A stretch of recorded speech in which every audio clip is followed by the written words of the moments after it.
Folks, we look forward to streaming Semifinal A here in a moment.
Folks, here in Group A, we have 6 competitors as normal. And of course, I will be here to stream the thing as an external. So, leading the group as the top seed is Joe Whiteley. Daniel Miko is the Champions League champion, and is wearing that jersey tonight as the second best from the round 3. Leo Philandry, one of the best in the world, is also here, and of course, wearing the World Champions jersey for today. He is in this group alongside Ghosty. AGAP is running shortly here due to some challenges with Wi-Fi, and Tim, first reserve, is playing on behalf of, well, instead of Yanu with a chance at the final.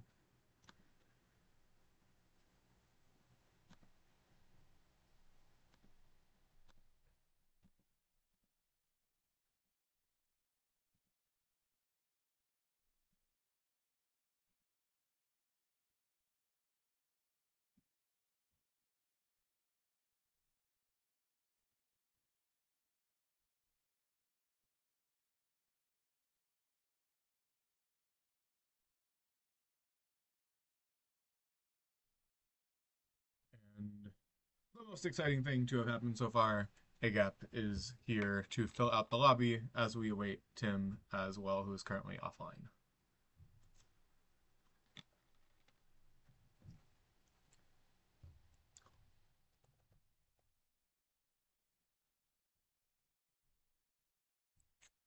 Tonight we have 4 stages in um, this tour semifinal. We will recap the stages here as we go. But we have a flat slash hilly stage on stage 1 from Bormio to Bergamo. That stage is 160 kilometers. We also have a hill stage from Ciconia to Asciano, Monte Santa Maria. That's 203 kilometers, and it is a hilly cobbled stage, which is exciting. Then we'll have 2 mountain stages over 225 kilometers. The first one being Epinal to La Planche de Belfi. Lots of KOM points on offer there. And the final stage from Saint-Gervais to Sestriere. I say again, being the American who cannot pronounce the French. Tonight we are the secondary group with Francisco Grassi and Toinu talking primarily about Group B. They will occasionally be jumping on stream as well to get updates here on Group A. And so when you hear some extra voices, those are our wonderful co-commentators who will also be streaming Center Court on the PCM IMA account. Please follow along there as well. Um, they are checking riders and getting started, and we should be here shortly.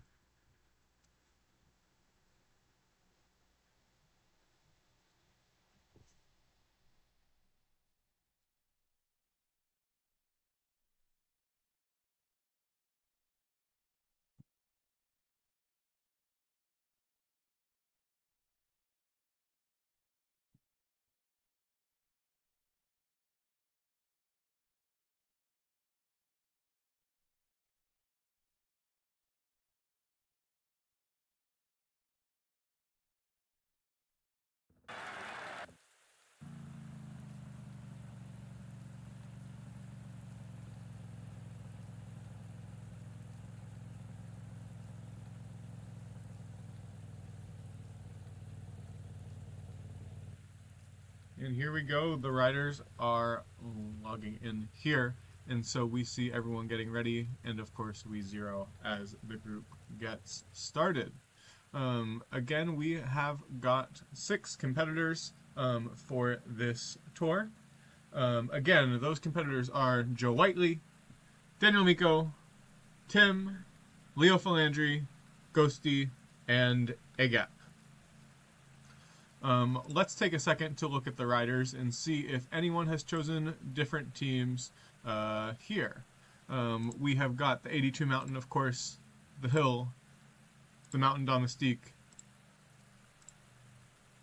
Similar riders, but we see the 76 Cobble for the world champion Leo Philandry.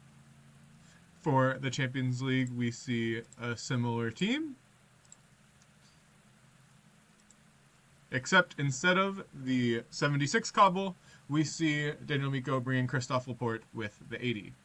For Joe Whiteley, a similar team here. We see the 80 Cobble. Ghosty brings the 76 Cobble instead, looking for the extra mountain support. Tim with Germany 2. Brings the 80 Cobbler, and I think obviously those are the differences we will see. And Ukraine sees the 76 Cobble for Agap. Alongside, we have now seen a breakaway, and it is come back. Those were 4 riders from Daniel Miko attacking in the descent there.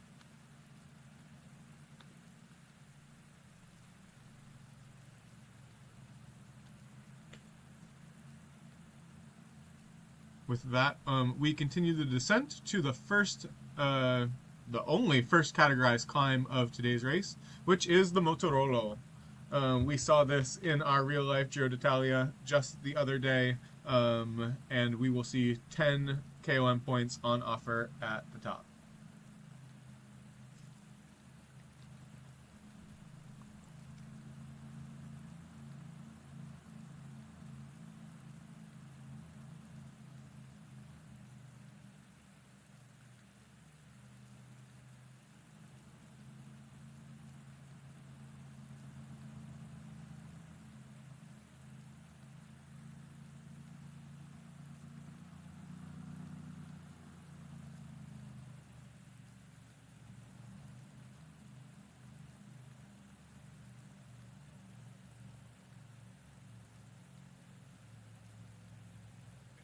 We see a rider from Agap taking the lead on the climb here. It is his 78 medium mountain rider getting in front of Padoon, and they seem to be going up the road. Will they be going for KOM points and then relaxing, or will they be looking for GC attacks? This is the shortest stage of the tour today. I think it would be far too long of an attack there to make a difference, but we'll see what they plan on. This stage has a relatively steep uphill finish for a sprinter, so we'll see whether it is the hill riders or the the hill riders or the 77 sprinters who be going for the finish. With that, Ghosty has also gotten up in front with his 78 medium mountain and a domestique, so Agap has the stronger riders here, but will be using some of that energy for the GC rider.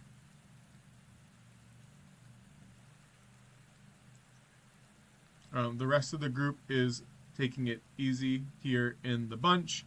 Daniel Miko holding on to his 77 sprinter at the back. And Tim now taking off on the front of the peloton. I was going to say leading them, but he wants to make it across with his 78 medium mountain and his hill rider. The hill rider is an interesting choice for him here, whether that is to go for the KOM points across the tour or otherwise we will have to see. But we see riders from Joe Whiteley also getting out in front, and it is both of the best climbers for him, but Daniel Miko seems to realize that Joe is not someone he wants. But there is also a break here in the peloton, which should resume slightly. Agap, Leo Philandri are the biggest losers in this scenario, with Joe and Daniel Miko being able to allow their sprinters to get brought back by the others. But the riders are coming back together, and it is simply the four out in front.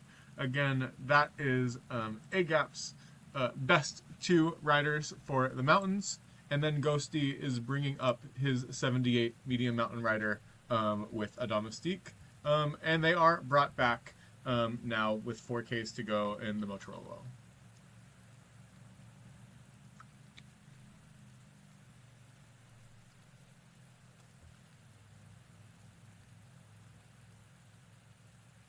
And again, gaps in the peloton here should come back quickly depending on how things go.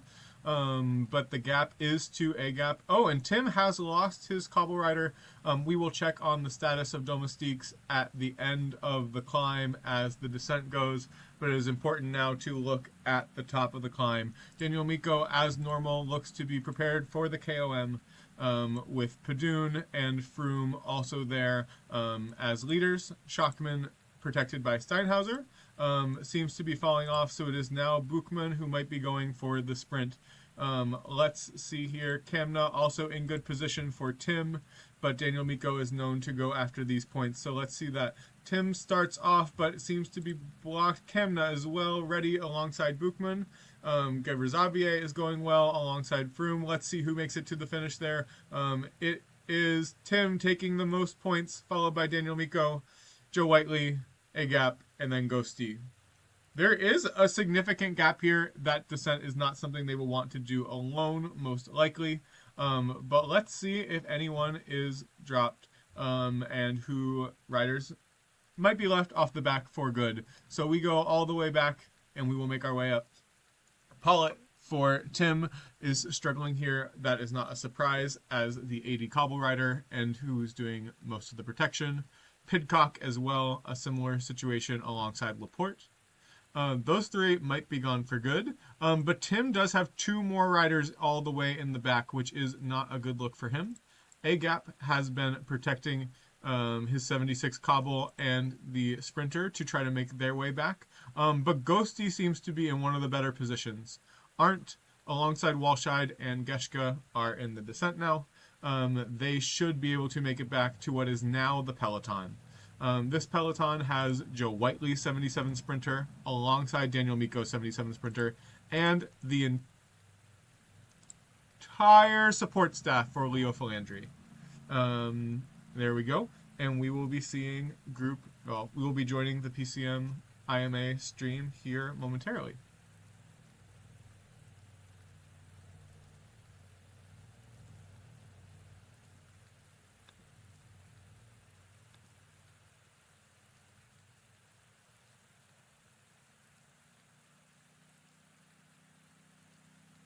With that, we have 6 riders up in front.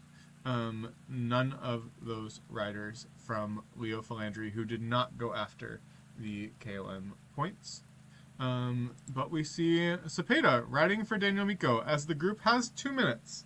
I don't think this will continue for too long, as I can't understand the logic for him at the moment. But that's where we are here in Group A. So, Sean, what happened until now in your group? So the group is wide spread at this point, but I will show the KOM points for the Motorola. Tim took the maximum points for Camna. Daniel Miko here in the Champions League jersey with 8 points. Joe Whiteley with 6. Agap, who led most of the climb out on his own with Ghosty, took 4. Ghosty again took those 2 points. And then Daniel Miko's 78 Mountain took the 1. Those are the 6 riders out in front here on the flat. They still got 140. Daniel Miko seems to be pushing the pace just a little bit. But this group is going to get caught, as I believe all 5 of Leo Philandri's domestiques are here in this group. There are a couple sprinters off the back here. Ghosty, as well as Agap, and Tim are the ones who might struggle without their sprinters. Okay, thank you, Sean. We'll call you for other updates. Sounds lovely. Thank you all for stopping in.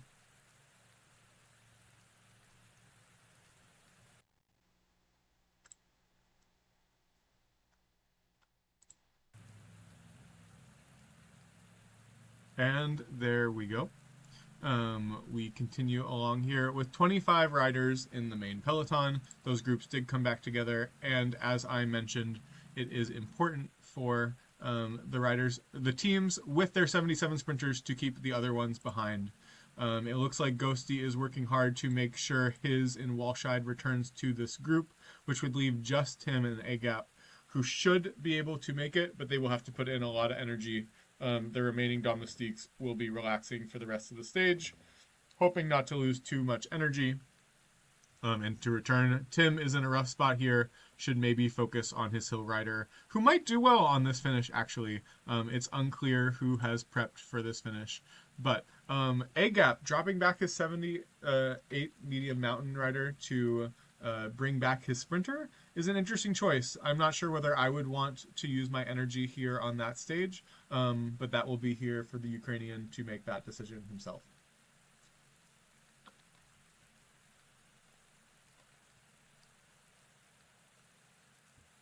Looking at this stage, it's also interesting that we have a very steep climb after the intermediate sprint. It shouldn't affect the sprint, but it'll be interesting to see if anyone tries to attack heading out of it. And then we've got that 4th category climb. Shouldn't do too much damage, but anybody who has struggled with their domestiques might lose 1 or 2 support riders on that climb, depending on how it's ridden.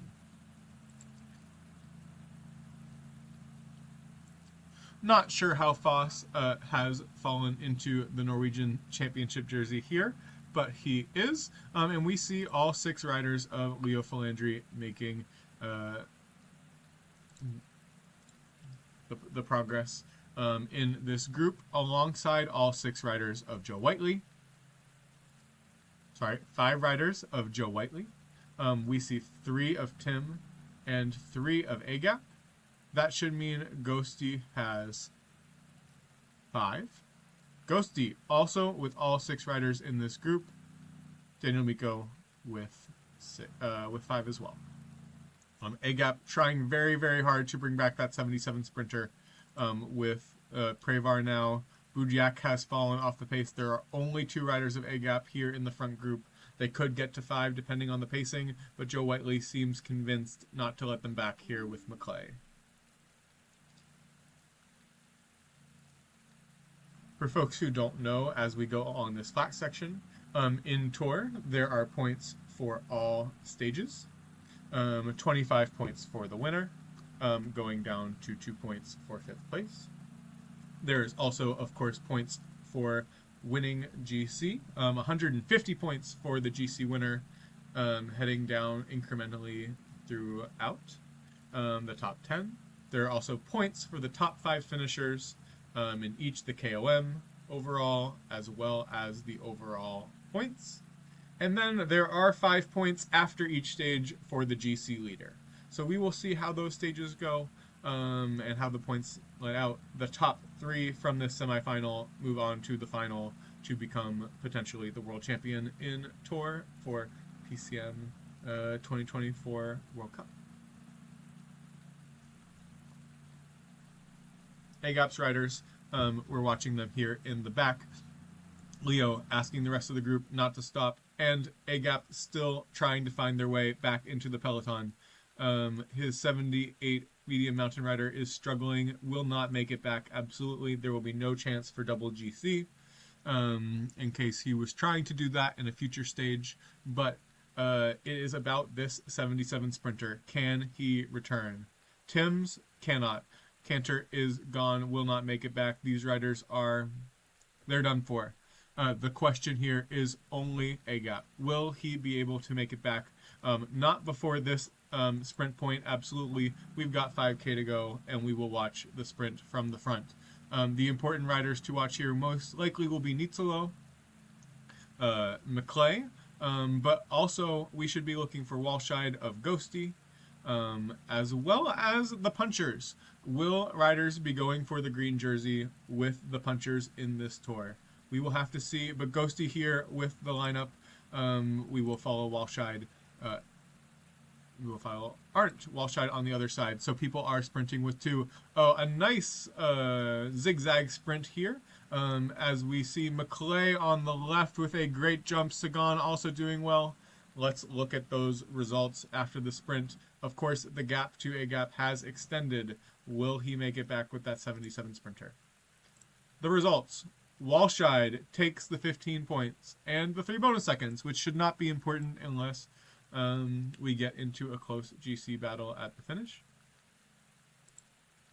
That is an attack from Buchmann, which means Ghosty might see an opportunity here. We said there might be an attack on that climb, and there we go. 3 from Ghosty, the 76 cobble rider, the 78 mountain, and his mountain rider are followed by Alaphilippe of Leo Falandri. This should be a big battle if they're actually trying to get a gap. Leo Falandri could make up some GC ground here if he so wishes. Tim is obviously not following given his reduced numbers. Joe Whiteley seems to be pacing slowly in the peloton just to match. That gap holds at 35 seconds. AGAP with no riders to help as well, of course. Just the two, so he will not be doing much.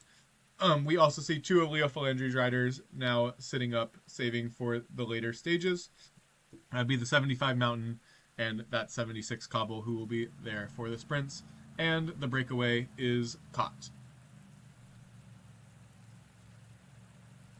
Numbers here are not necessarily the most important, as no one seems to be attempting to return to the peloton at this point. We do have 5 riders from Ghosty, 5 from Joe Whiteley, and 5 for Denorico.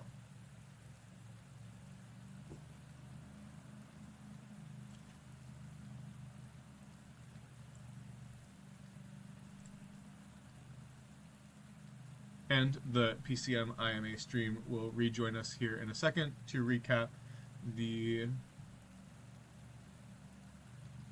points at the intermediate sprint. But we are heading into 10 kilometers to go before the final intermediate climb, and we will be ready to go with that shortly. Yeah. Intermediate sprint. Sean, can you give us some information about the intermediate sprint? Absolutely. Here at the intermediate sprint, Ghosty won with his 77 sprinter Walscheid, followed by Joe Whiteley and Leo Falandri. And then we see the punchers, also of Leo and Joe, being strong people to fight here, potentially for the green jersey battle across the full stages.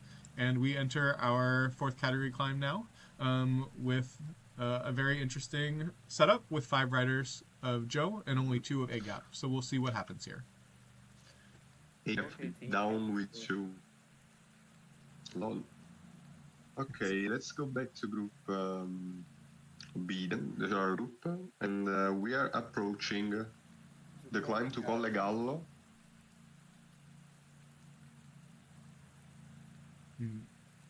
There we go. We see that climb to Colle Gallo, as Francesco Grassi stated, with 3 riders of Tim on the attack. Those are Tim's entire riders. This is not important KOM points for him, as there is just one at the top of this climb. They might see it as an opportunity to gain a gap, which I think will be too far from the finish to make the difference with just 3 riders, but we shall see. We've got 28 kilometers to go here. Joe Whiteley also attacking out the front. We'll see what the plan is from Joe as he's now swallowed up, but Tim will go over the top. Kamna should be the one trying to take this 1 point, and yes, he is smart enough to give those points to Kamna with the descent 26 kilometers now to go from the finish. No additional riders dropped, with the exception of Daniel Miko's 75 Mountain and Joe Whiteley's, leaving them with 4 each in this peloton. We'll see how they choose to use their energy here, as the descent is now led still by Tim.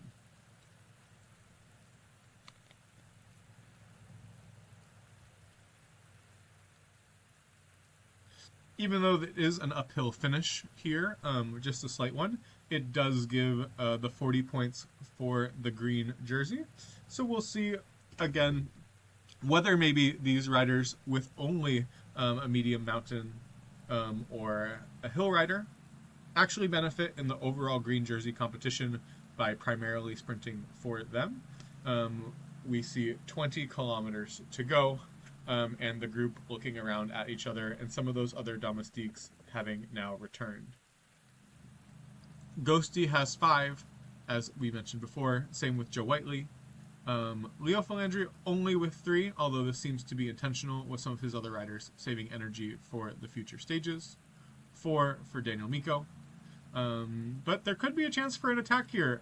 There is an uphill finish, so if someone can get a slight gap, there may be an opportunity for victory.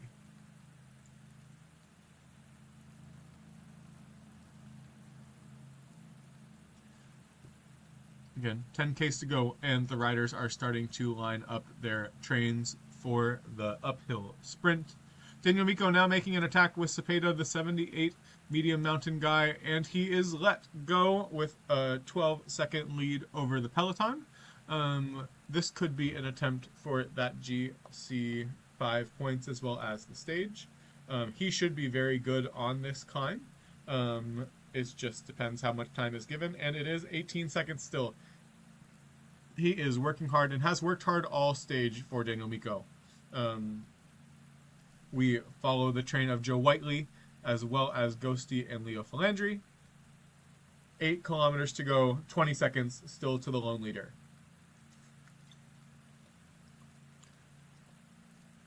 And here we go in A with 6 kilometers to go, with 1 rider out in front for Daniel Miko, looking to be caught here. 10 seconds the gap as they go under the 5-kilometer banner. And the sprint leadouts go for the rest of the group, a gap just trying to hold on.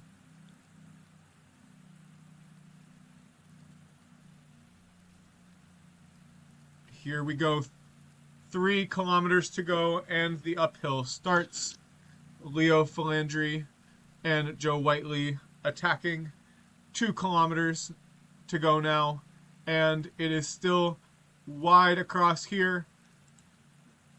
Ghosty on the right looks in great position with Shockman, but bam, an attack from Agap. Gone again. Look at the finish here. It might be Ghosty, it might be Leo Falandri, it might be Joe Whiteley. It goes to the world champion, Leo Falandri, winning with Peter Sagan, followed by Joe Whiteley in second, and a 3rd place also going to Leo. And then good results there from Ghosty. We will recap. We come back, so yeah, thank you, Sean. Let's go on the final. And there we go with here in semifinal 1. we know the group is jumping back and forth across the booths, and we will recap the points once they are available.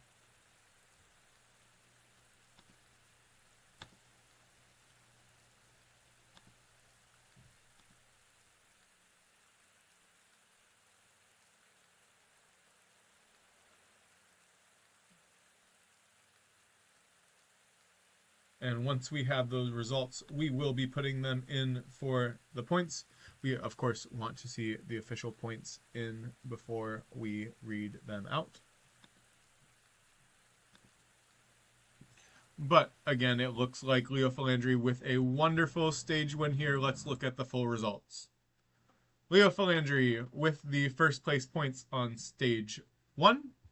He will take 25 points and hopefully an additional 5 for GC if it looks like that here in the GC momentarily.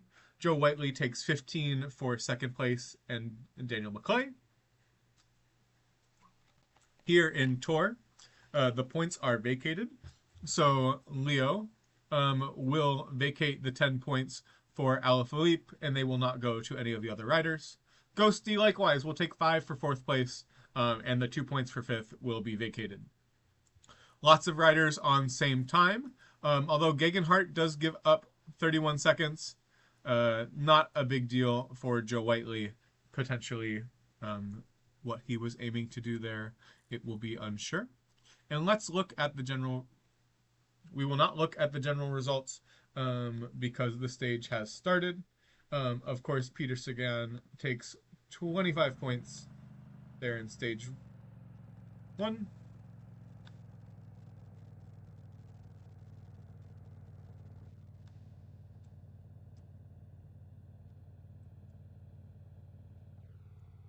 We will confirm that the GC results are the same as well. The GC results are sitting there for Sagan being the GC leader. He will take the 5 points for leading GC after stage 1.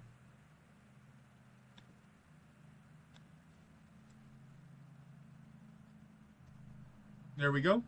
This should be an interesting attacking stage with all of the cobbles, especially in that final sector for Monte Sainte Marie.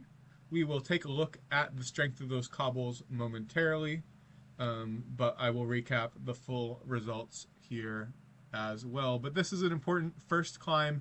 It can establish the breakaway, which can make a great deal of difference in a stage like this. Again, approximately 200 kilometers left.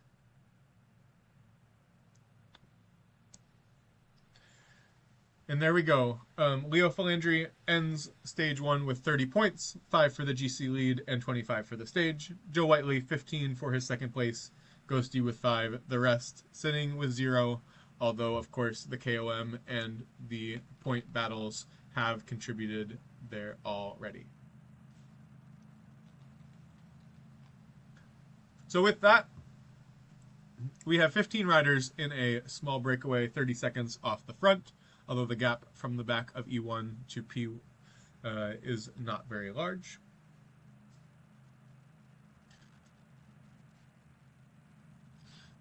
So there we go.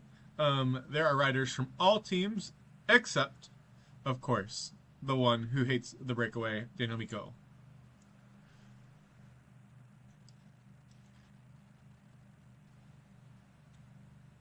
Yes, all 5 teams except Daniel Miko are in this breakaway, and he brings it back. No surprise.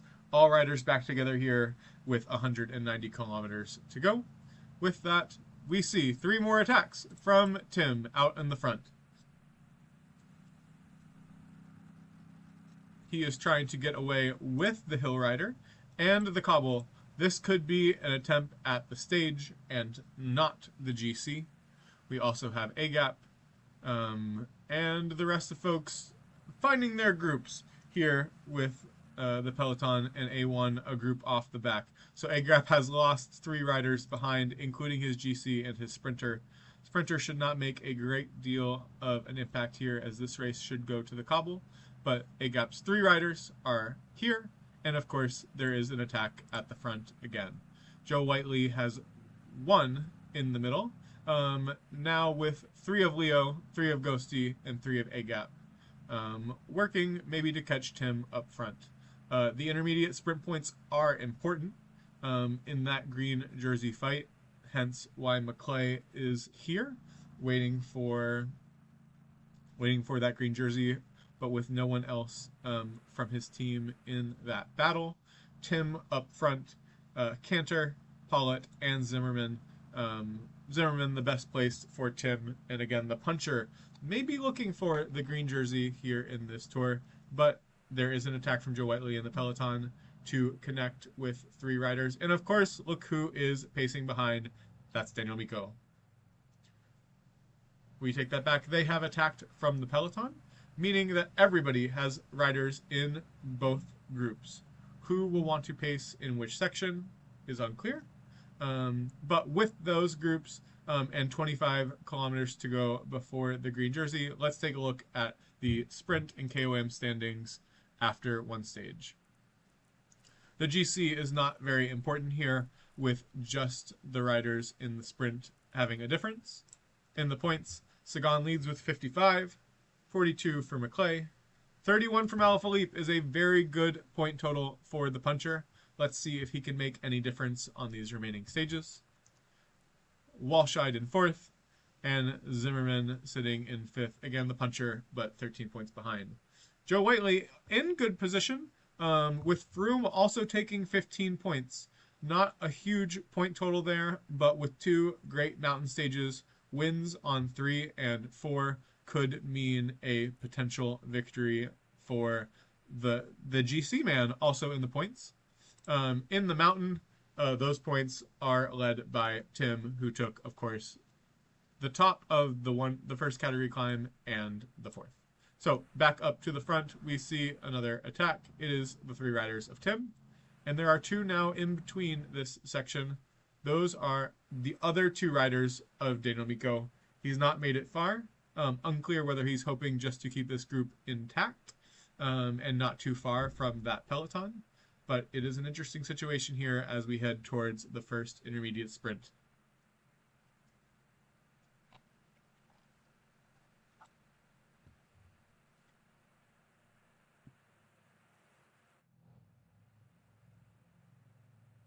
Oh, and the group is splitting here in the front.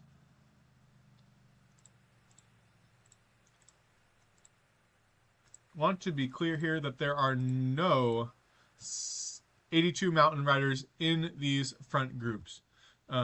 So it'll be interesting to see again how people play this for the GC. There are 78 medium mountain riders here, which is the secondary GC man most likely. And so we'll see what people want to do on this plan. Tim looks like he's well positioned to take all the points here at this intermediate sprint, and the rest of this group all together. Come stage 3, we will start, and stage 4, we will start to show who our GC leaders are on screen as we try to track the best. But at this point, that would just be the sprinters and not give us much information there. So let's wait and see. Although I can show us the top 10 in the climber to keep track of our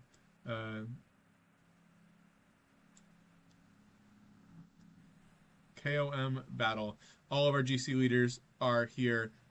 Good to keep track of them for just a little bit.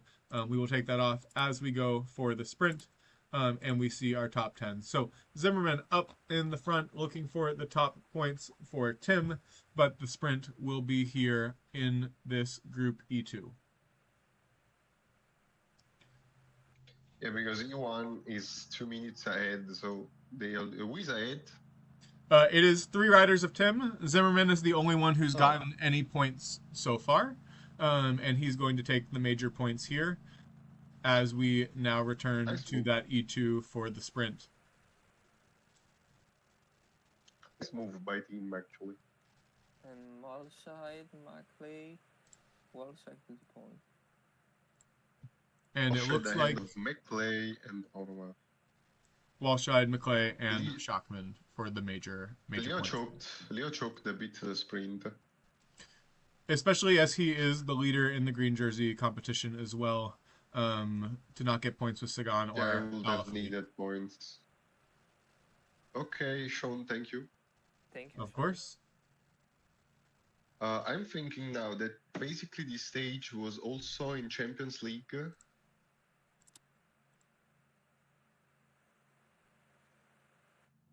And with that, the PCMI stream is gone again. Just want to remind that we don't see any of the GC leaders in that front group. Although Froome may have attacked for some reason, there is reconnected back here. 145 kilometers to go. Um, and we see the group rather intact. Hagap attacking just a bit. I'm thinking about Tim. But there goes Gegenhart and Pidcock. Pidcock is someone to look for the stage. Gegenhart will fall shortly, we believe, due to a lack of cobble skill.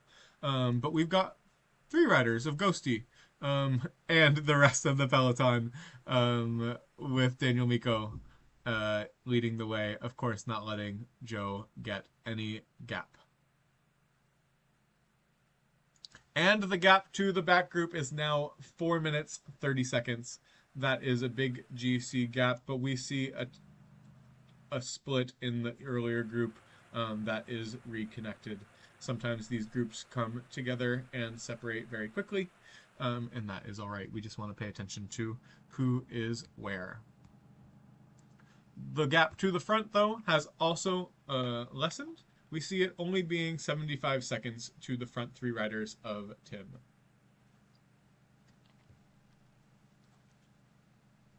And to again give Tim some props, very smart riding to have his best point scorer take all of them there. Zimmerman also appears to be the person they're protecting the most, which is important for the end of the stage. And we'll see how he decides to play it there as we see another attack from the peloton.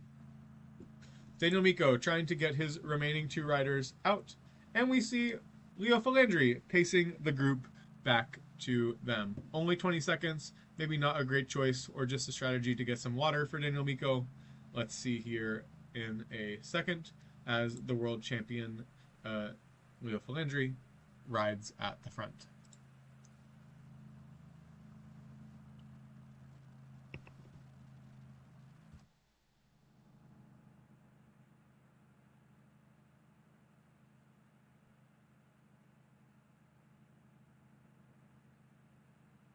We're in a bit of a lull here with 13 kilometers to go until the third category climb. These climbs, of course, do not give many points.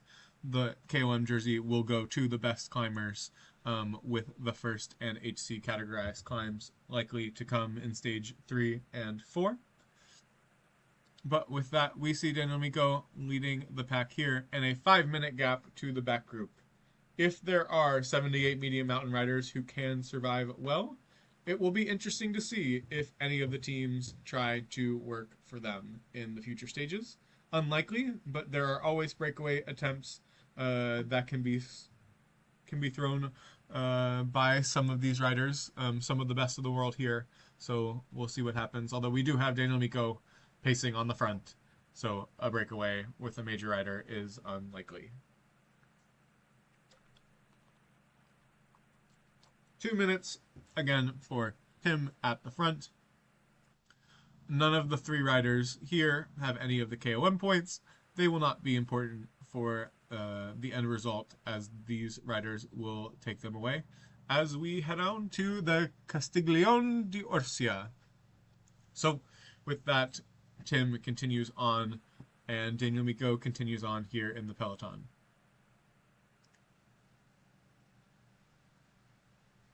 Agap noting here that he has bad news. Let's see what that news is.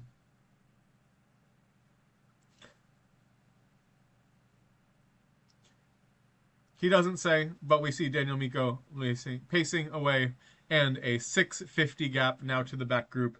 This could be a tour for the 78 medium mountain riders, but there is still 1:16 in the peloton for the kilometer. So let's see here. But let's watch Tim's riders take it over the top. He should be letting Zimmerman take the main points as the hill rider. Let's see if he does so just in case. He does.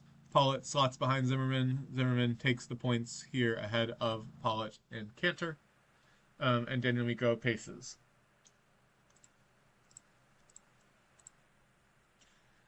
Let's see if my guess on A-Gap is correct. No, he does have his 78 medium mountain here, but he does not have the 80 cobble. That was also the decision, I believe, of Ghosty. Ghosty does not have his best cobble riders here. Tim out in front does, but has been spending most of the energy.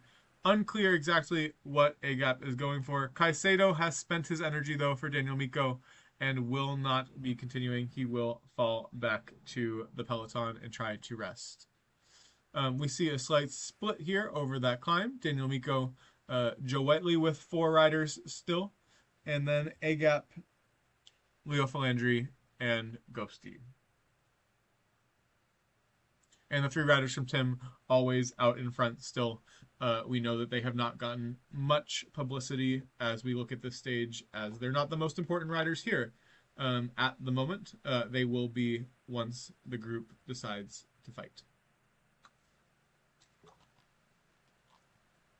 And now we head to our next third categorized climb, the Passo del Lume Spento. As we see Ghosty reconnect with that group, Leo, however, letting the pace fall. A-Gap also trying to connect, but Joe Whiteley doing a small attack here up the non-cobbled section of this ascent. Maclay is the person on the front, which should tell us that he is not the preferred rider for the group. Daniel Miko has zeroed his Caicedo, trying to get him back to the following peloton. And we see 3 riders behind. A-Gap has let his 82 mountain rider fall back. This is disastrous for A-Gap. A-Gap will not have a GC rider in this case if he does not realize what's happening behind. This is terrible for A-Gap. As we see Caicedo return, as they're now going to push in the back group, most likely. You see Leo realizing what happened alongside Daniel Miko, Ghosty, and some riders of Tim. Joe Whiteley strongly protecting Froome with Yates. Back to the front as we hit the cobbles. It's only 2 here as we see gravel for the Passo del Lume Spento. But Daniel Miko is pushing away, trying to get to Tim. The points again should go to Zimmerman if we understand Tim's tactics correctly, as Tim will also go for the sprint points. Daniel Miko pushing here, Ghosty, as we see the group doing what they've continued to do for the entire stage. 3 kilometers to go until the top of the climb. Alaphilippe now sitting at the back for Leo. We will look at the front of the race, though, with Tim's 3 riders here on the flat section of the climb. Still a 2-star cobble sector on what we assume is the gravel here in Italy. Oh, and Tim has a lost canter who's done good work for him so far. Pollitt should be giving up the spot to Zimmerman. And he potentially does. It's unclear. Zimmerman does get the points easily there. We now see the groups separating again. A-Gap, Joe Whiteley, people just trying to stay together. Has A-Gap realized he needs to push? That is unclear based on the tempo, but A-Gap is still off the back with his 82 mountain. This, again, could be disaster for A-Gap.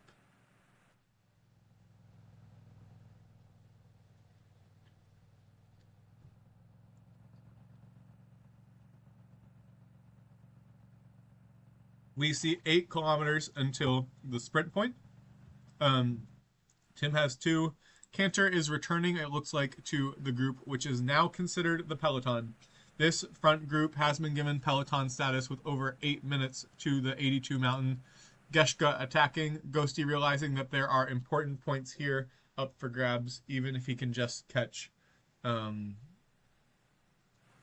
there. And the gap to A-Gap has exploded again. We will be getting the IMA crew to join us here as Tim heads to the sprint. Hello, Shen. Can you give us some advice and some information about your group? Holy shit. Absolutely. We're heading to the second intermediate sprint point. Tim has taken both with Zimmerman in a great battle. Now we see Ghosty also going for them. But we also have GC News here in Group A. Agap has fallen off the back with his 82 Mountain Rider. He's now 4 minutes. Sorry, he's now 2:42 behind the rest of the Mountain Riders here in the peloton. Unclear what was happening, but Agap is far behind and will be losing almost all chance at GC if he can't salvage it here in this stage. So, an interesting development as this back group is 9 minutes behind the 78 mountain, medium mountain, but we'll see what the GC battle looks like here at the end of the stage. Thank you, very thank you, much. Sean. So actually, the break in this game, the other group is going. So 2 minutes. so let's see, because yeah, I think it's borderline. It's going to be a bit borderline on the because yeah, probably it's going to be the right advantage for the puncher to keep up in that stage, but I'm not sure because Well, that stage is very long and very hard. especially the remaining stages and obviously the big cobbles here. All of the 78 medium mountains are in this front group. We'll see if So anybody decides. the 77 mountains are all ahead. They are all ahead. So okay. So with the exception of Agap, Tim. theoretically Tim's in the back. can recover. But So. Agap is coming back, to be honest. I'm watching now 136 advantage. Disadvantage. He is making strides. We'll see how close he can get with all three of those riders there too. But thank you all for joining here in Group A. Okay, thank you, Sean. See you later. I think they're playing. With that, we've gone through this long, obviously gravel sector here in Italy. Daniel Miko trying to push the pace just a bit. Two riders of Tim still on the front. It is going to be a real challenge for Tim to try to make it to the finish line alone with the strength of what we will call the breakaway. The back group is still having their own battles with Tim and Leo falling off the back, and Agap trying to reconnect. What will Agap do? He's only 1 minute behind now. He has realized he was off the back, but he has got to have lost lots of energy picking up the pace here. And we will return to what they're calling the peloton for this fourth categorized climb. And there's an attack from Joe Whiteley. It is unmatched, just 3 riders, leaving Gegenhardt in the group as the 77 mountain with the worst GC stats. So we see Daniel Miko and Laporte here. They're following along. There is 3 kilometers to go. Joe Whiteley pushing along with McClay for Cummings and Pidcock. This would be an attack for the stage, but we see Agap trying to match it. Lots of riders making their own decisions. McClay following into this group now to protect Gegenhardt. And the peloton in the back is all together. So Agap has done a good job. And Tim finally gets help. Joe Whiteley now rejoins with 23 seconds on the rest of the group and 700 meters to go. Pollitt is dead. Zimmerman maybe looking for this KOM point. Maybe Cummings as well.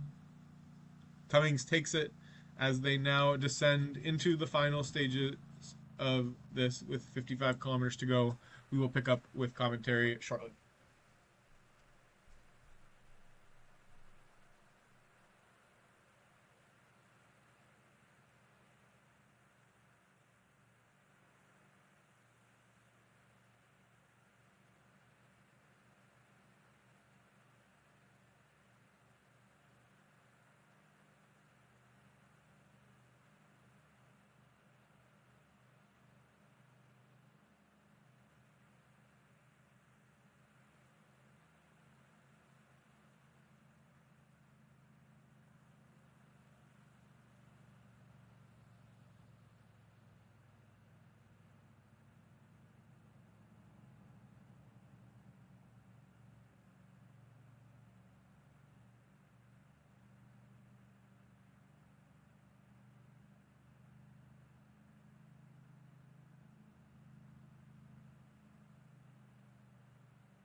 And as we head into this next section, it's the Lucignano d'Asso, a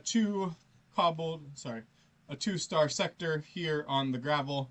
We've got lots of small groups there. Joe Whiteley, and we see Geshka dying now for Ghosty. The gap is 12. It's now 13 minutes. No attacks from the back group. Who is here? Who is not? Those will be the questions. Agap did lose 19 minutes in the first stage. He will be still that gap behind the other medium mountain riders, or the 77 mountain riders here. So what will the strategy be?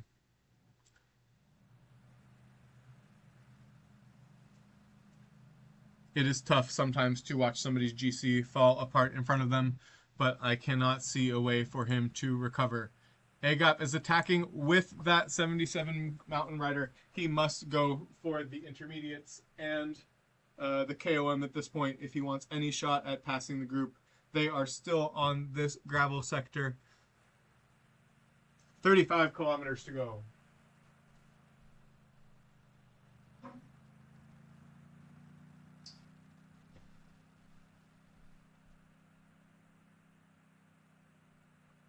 Agap still in front here.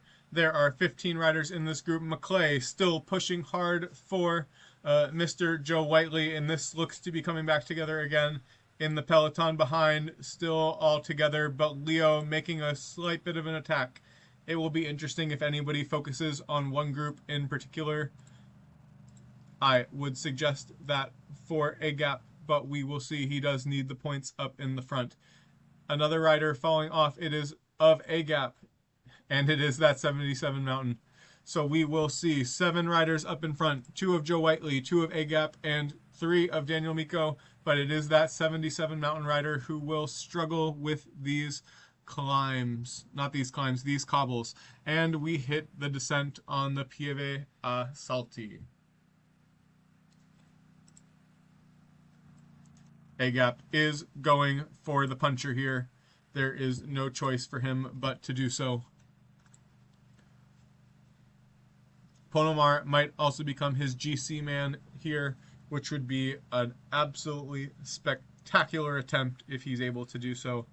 And the GC will matter at the end of the stage. We've got 25 kilometers to go, and PCM IMA will be joining us momentarily.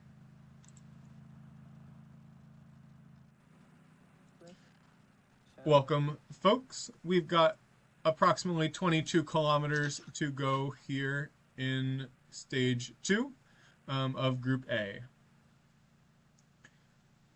How much advantage this break has on the peloton? The break has More than 10 minutes? It is more than 10 minutes. The gap is 15 minutes now. So this is for the front group. It'll be interesting to see who makes what attempts, and if anybody tries to break away from that main peloton and give up on the front. As we see an attack from Leo. How many 77 mountain riders are ahead? In the meantime, attack by Leo. And you attack from Daniel Miko also. And one from Joe Whiteley as well. Everybody seeming to match that attack there. Leo has a 77 mountain ahead. Joe Whiteley and Daniel Miko does as well. Ghosty does not. Tim does not. Agaps is dead in between. Yeah, Leo. So Leo doesn't have the 77 mountain. Leo does, Daniel Miko does, and so does Joe Whiteley. So Alaphilippe is the Alaphilippe is the 77 mountain. So okay. It's false. It's false. False. Yes. Foss has the Norwegian leader jersey. That's why. Yeah, we're not sure what happened there, but we do see the attack maybe for the stage coming here with 8 riders out in front heading under the 10-kilometer banner.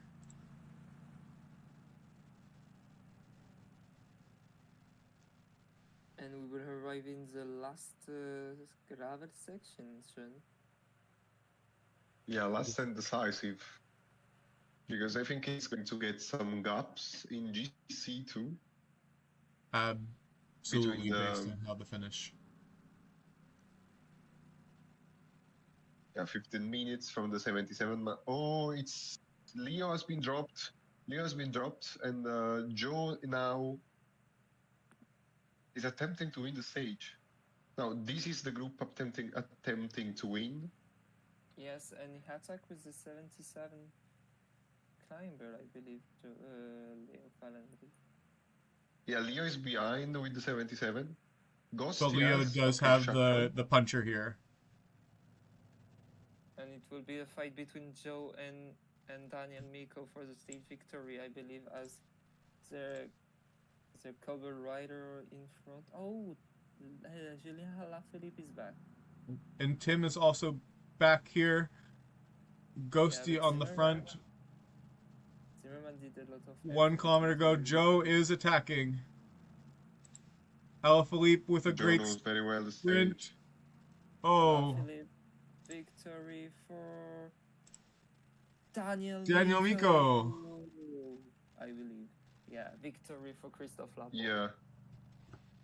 Great attack from Daniel Miko. So few. Important here to check these other riders. Cummings, a little bit dead. Yeah, let's check the GC. Boss has dropped everyone else. Gegenhardt is close. Gegenhardt. Cepeda's losing a lot of time too. Yeah. Almost over 3 minutes from Fostring. This is going to be messy here in Group A. Yeah, Leo is going to massacre everyone. And Tim is now making the attack here, but as the 82 mountain riders try to navigate. We might have some differences with 82 mountain. Yeah, and let's see, because now Tim, for example, Tim has the 77 mountain here, so he will need... And Agap has dropped his 82 mountain again. He must play for the puncher, which is not the thing I'm sure he wants to do heading into these stages. I think he's going to play for the KOM classification because probably last play, I think as it is now, probably GC-wise, Leo and Joe have a too big advantage, so they can't be overtook. But for the third spot in final from this group, it's going to be a real battle because third place in GC doesn't give so much points worthy, and other classification instead gives a lot of points. So let's see, it's going to be surely a fun race. Absolutely here. Okay, thank you, Sean. Let's go back to group. And they've gone back to Group B as they head into the cobble sector, and we watch the final riders cross with Geshka. What a stage 2 here. Let's look at the results. First place goes to Daniel Miko, 25 points for him. Joe Whiteley, another 15 points for second. Agap, 10 for third. Shockman for Ghosty, another 5. And Leo does get 2 points there for the last spot. As we look at the GC, it will be Agap leading. Those will be important points for him as he navigates this next stage. Shockman and Alaphilippe, of course, along with Zimmerman, but the battle will be between the 78 medium mountain, Leo, and Joe in great position. Daniel Miko, 145 back with his there. It will be tough. The best 82 mountain is Ghosty. Then we see Kamna and Remco, as well as Froome close by.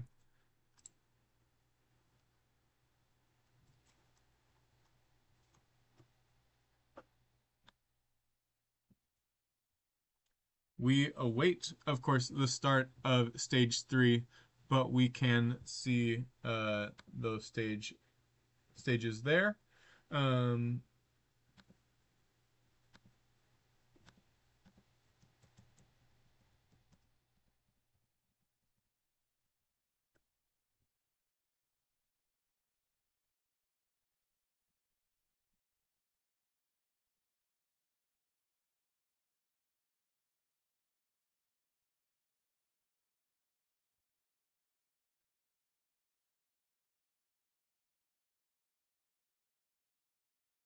and as we await the start of the stage, let's give you all the point standings. Leo at 32 points is the leader, although there are many, many, many points to come with the intermediate and GCs to get tallied in. Joe Whiteley with 30 points so far, Daniel Miko 25, Agap 15, Ghosty 10, Tim sadly 0 for the German who joined in today, but we will have to see what happens in the final stages. They will be crucial for the GC. With the climbs here, there is still a possibility for folks to make attacks and interesting breakaways. This is a 172-kilometer stage with tons of KOM points, an early sprint in Gerardmer, which is a beautiful city if you have not found your way to Gerardmer before. And then we finish on La Planche de Belfi. No HC categorized climbs here, just the 2 firsts and lots of other additional climbs.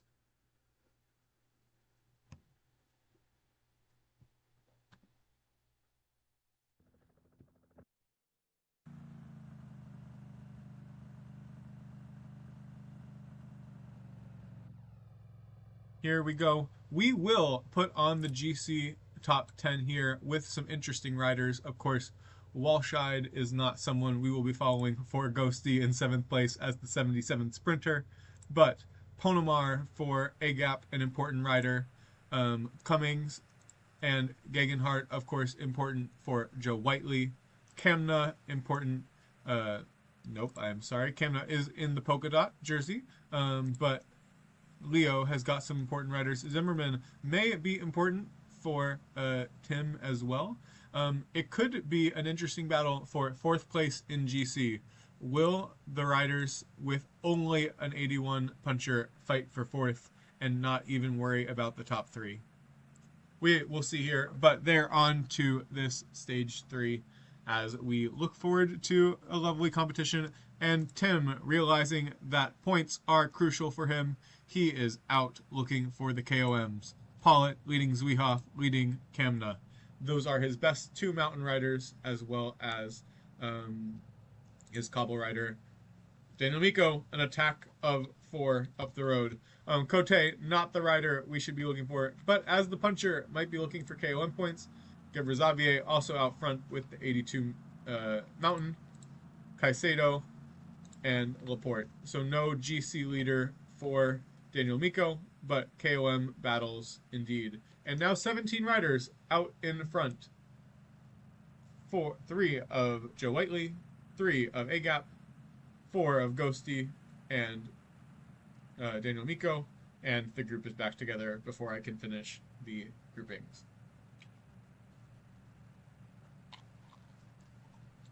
For those wondering, we will now show the KOM and points after 2 stages.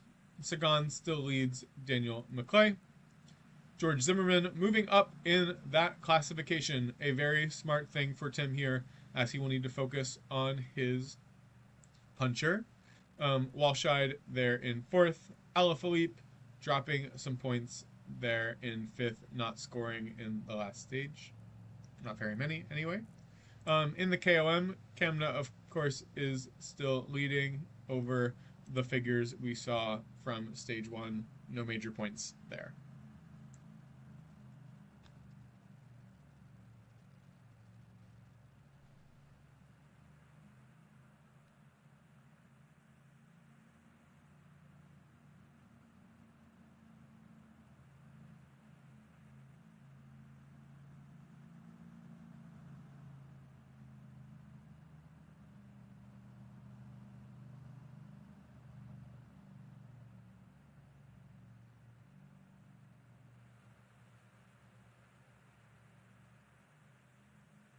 Here we go, Daniel Miko leading the group as we approach the fourth category's time. This should not be a very important one for the riders here in this stage, but we will see what they aim to do.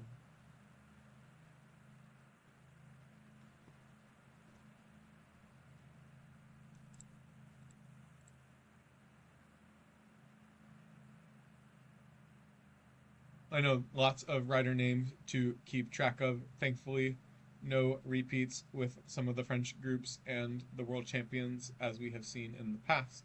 But we have Leo Falandri with Alaphilippe and Foss in great GC position. Foss, the presumed GC leader after this stage, Joe Whiteley with Gegenhardt is a minute behind there. So this could be the GC win for Leo already. Let's see what he aims for on the stages.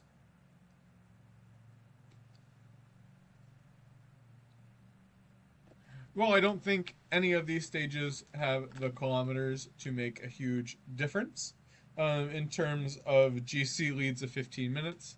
Leo and Joe will have to decide how much to fight for GC, how much to fight for the stages. Can you protect both your 82 and your 78? Not for the entirety of these stages in a lobby of this caliber. There's simply no way. But we have 1 kilometer to the climb, and Daniel Miko decides to take the point with Laporte just for funsies at the KOM, because it's who Daniel Miko is. I say that with tiny amounts of love, I think, for the Catman as he now descends towards the only intermediate sprint of the day. Again, Girardmer, beautiful city, the only time I have personally seen a Tour de France stage. What a beautiful town. Walscheid now trying to make a difference as they go for the green jersey. Maclay also jumping ahead. But there goes a 6-man train for Tim! What a grouping as they go 7 kilometers to the intermediate sprint. Will Leo sprint better this time than on the previous stage? It's unclear. Tim needs to find a way to get Zimmerman into a good position. Laporte taking points. Laporte in a much better spot than you might think, having done well on that last stage, could be aiming to get into the top 5 at the end of this all. But Tim does not want to let them get there, and Joe Whiteley with Maclay is right on his wheel. That is the group going for this. Kwiatkowski leading a group for Leo Falandri as Sagan and Evenepoel and Alaphilippe might attack. Hello, Sean. We What's happening head in your group? to the intermediate sprint. Daniel Miko leading with Laporte, the winner of stage 2, and does take the intermediate sprint here. Let's look at the full results for that sprint. Yeah, great win by Miko. We And see you start Laporte your climbs. with some great points. Maclay should move into the green jersey lead. And Tim, knowing he needs the points with Zimmerman, does get the 10 points there. Okay. And can you give us a bit the ranking for the intermediate sprint jersey? The green jersey? Tono, I'm not hearing you very strongly. Not a lot of great other things to note here in Group A so far. Everyone is together, minus these 2 riders of Tim now falling off the back. But an A gap now going with an attack, but things are pretty calm here in Group A. Okay. Thank you. Thank you very much. Absolutely. As we now look at that lead of A gap is 20 minutes behind with his medium mountain rider. With his mountain rider. He needs to win stages and the jerseys. Tim also joining him, not with riders that can make a huge difference, but Tim deciding maybe he needs to fight for the 78, which seems to be the wrong call if I'm making the judgment myself. Padoon is the important one in this group. Joe Whiteley leading the rest of the pack. Um, Leo and Joe and Daniel Miko really just need to pay attention, not let things get out of hand in these last two stages. But with three other great teams, there should be attacks to go. Here we see Bookman heading up to this third category climb. Um, Padoon may realize these points are necessary. Prevar hoping to hold on. Zwiehoff. Oh, and Bookman, will he get there? Zwiehoff does take the point after Padoon. Padoon will be going for these KOMs. That is clear now. Most people kind of back together, but one rider may be off the back. Laporte is done after having attacked strongly. This stage is not so long that a time gap really should make a difference, but Miko should not let his rider die too strongly. There are lots of climbs that will hurt him here in the remainder, but we see Golubosh also fall off for a gap. Lots of riders falling off for a gap today. Will not be the day he likes most.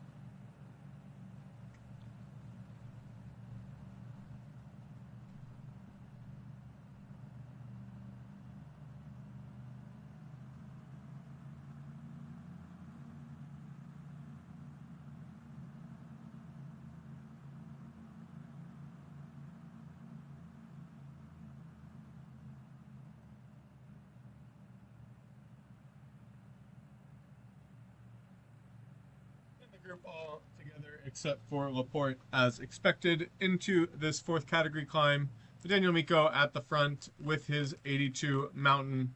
He's going to take these points, just one, but could be crucial in a tight battle if necessary. Miko in that third spot in GC, as noted, has really been will it be important for him to be third on GC, or does he also need to get lots of KOM points? Let's see what happens.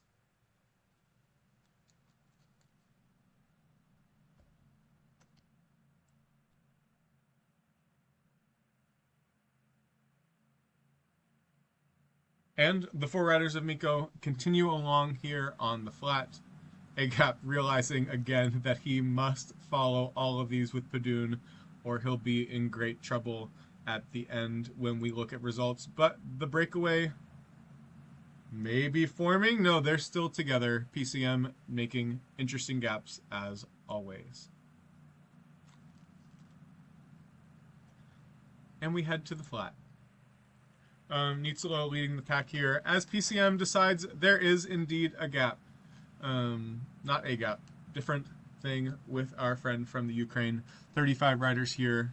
Laporte again sitting deep off the back. Daniel Miko just needs to not forget about him with whatever the time limit is today. Ghosty with an attack.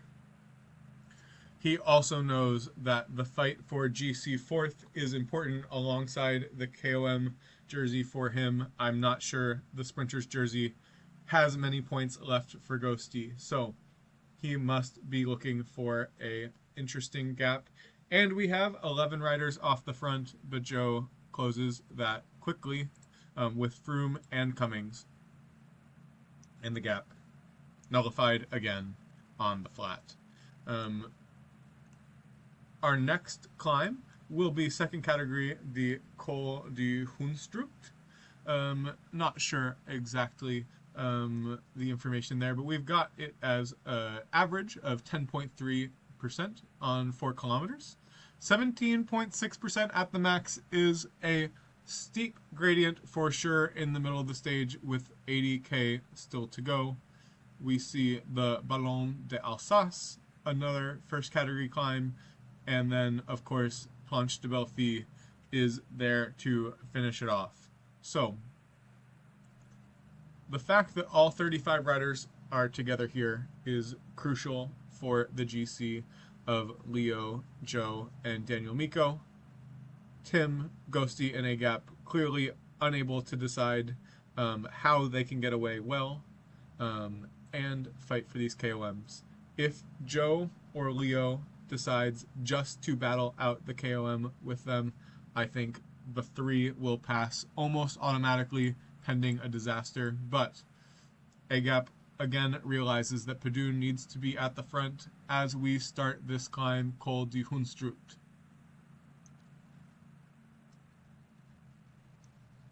Daniel Miko leading at the front as he likes to, also on the KOM. Agap there, Tim, everyone basically across the board except for Joe fighting for this KOM. Oh, and Leo. Leo not in the front here. But it is Daniel Miko pacing for Gebrazabier, who is in good position in this KOM battle, but it is Tim who will also be looking for it as he holds the jersey with Kamna.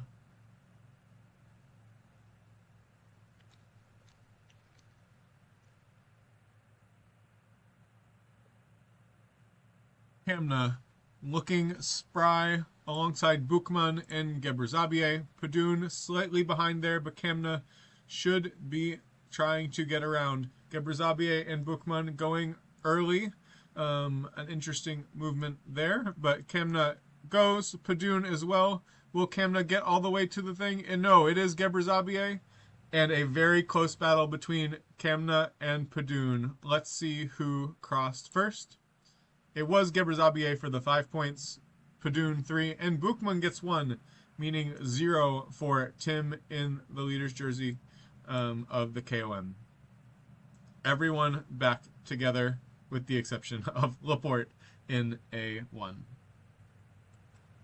This next climb could be the most important of the day. Will anyone get away on the flat, though, and make it interesting, or will this be time for Daniel Miko to control the climb?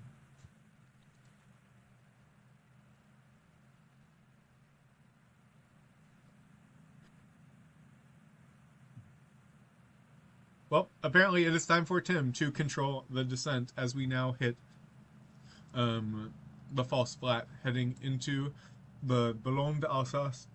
And Ghosty with Walshide with a fake attack there, now as Agap hits the front as well.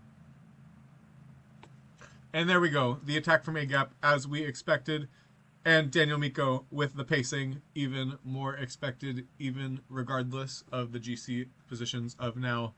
Agap must get away with Padun. If I were Agap here, I would have brought my 77 Mountain as well. He is in bad position. But is Agap playing for Ponamar? Can he find a way to do so with success? We don't know, but the attacks are going now. Daniel Miko and Ghosty and Joe Whiteley all off the front of the peloton with different groups. Joe's 82 Mountain, important for the stage for him, but not the GC. Ghosty with Steinhauser and Buchmann, the strongest mountain group for him. And then Daniel Miko bringing Caicedo and Gebrazabier, important for the stage. However, Cantor has just brought them back, and Leo looking closely with Sagan as the group finds their way to the bottom of the Ballon d'Alsace. There are 5 riders off the back here, 3 of Joe Whiteley who needs to connect, as well as Zimmerman from Tim. Tim must pay attention to Zimmerman as his best GC hope if he can make it through the climbs. Stage 3 may not be the problem. What about stage 4? Anyway, it is the 3 riders of Agap heading up the Ballon d'Alsace. This is crucial. While it won't save Agap's GC most likely, stage points and the KOM are Agap's way to find a way to pass. If he can be 4th in GC and win the KOM, that will make the difference, even though the GC battle is complicated. Now, Daniel Miko pacing to keep it under control here at the 1 minute mark. Ghosty alongside have created a slight gap to what is now the peloton, but Padun is with just 1 domestique. How many of these climbs can he make it to? How many of these climbs? Other domestiques now falling off the back as well, but most importantly, Ghosty pushing the pace. Ghosty knows he also has to defend against Agap.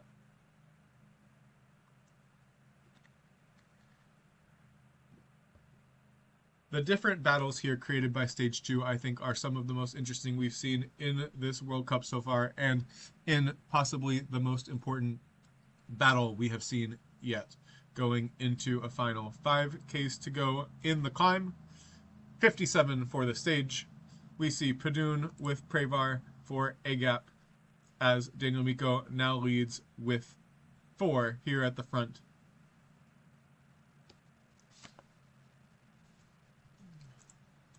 And we are joined by our friends from the PCM IMA stream, with Padun now on the attack.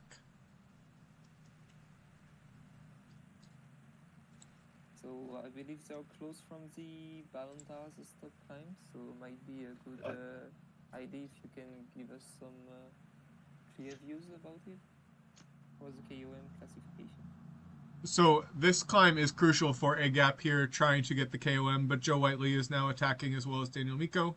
Gebre has gotten some points as well as Kamna here, but A gap does take it. A gap needs to win this KOM, as we know.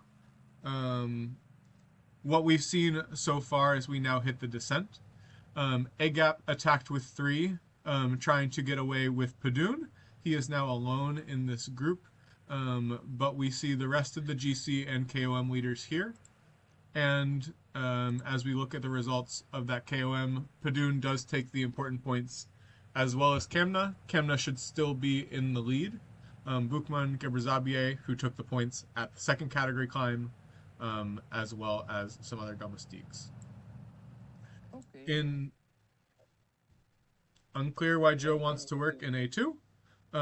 Zimmerman is important for Tim here as well. A gap and Tim should be thinking about their punchers as GC riders in the battle for 4th place on GC. They won't make a difference against Daniel Miko and Joe, but they've got 2 or 3 different GC battles within that second group to fight for. Thank you for the information. I believe we can go back to our group to see the situation. Absolutely. And we're here alone again. But with that, we've got Daniel Miko leading on the front with his 82 medium mountain rider. His 82 mountain rider. This is clear that Miko is riding for Cepeda. He will not be going for the stage, but with this, we now see Joe with a fight for the stage. McClay, Cummings, and Froome now off the front. Not important for the GC in any way, but Froome is a person that everyone should be worried about.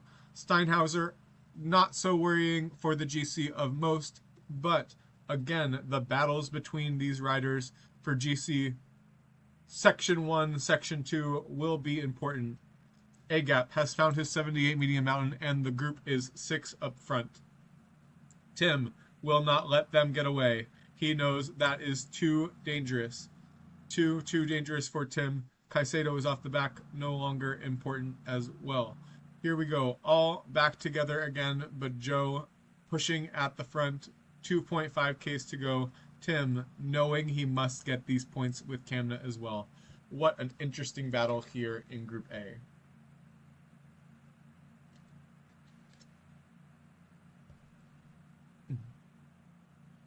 Here we go, Tim with the sprint. Will Padun be able to sneak around him? He's going to try. Padun with a strong attack, but Kamna will get the points. Padun just the 1. Lots of small groups here. Tim losing Zimmerman again. Can Stork bring him back? A gap losing Golovash. Domestiques will be crucial for the Ukrainian. It is now 3 of Ghosty out in front as Bukman and Schachman fight for their own battle here. This might be that situation where Ghosty plays for Schachman in the GC. Geshka falling in the wheel, Padun connecting with Kamna, and these are the teams behind on GC. Daniel Miko now leading with the clear support for Cepeda here on this stage. Leo Philandri, almost invisible here, is now finally taking the lead on this climb here in the peloton as we have 700 meters to the top. Kamna fighting for the 2 points again. Will Ghosty bother? No, he will take the one with Bukman. And Padoon also not fighting. Joe and Leo not so worried about Daniel Miko as they head to the second category climb, Col de Chevreys.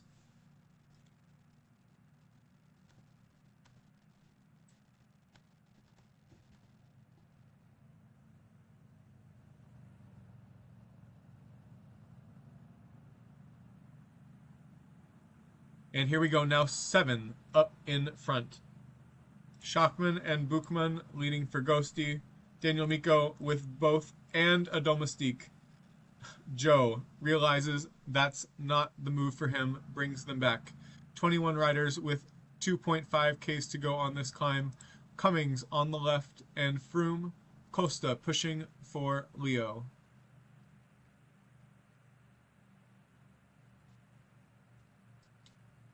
Surprised at how many riders are still here given the number of climbs on this stage, but we see Kamna out on front with Padoon behind. There are 5 points for the leader at the top.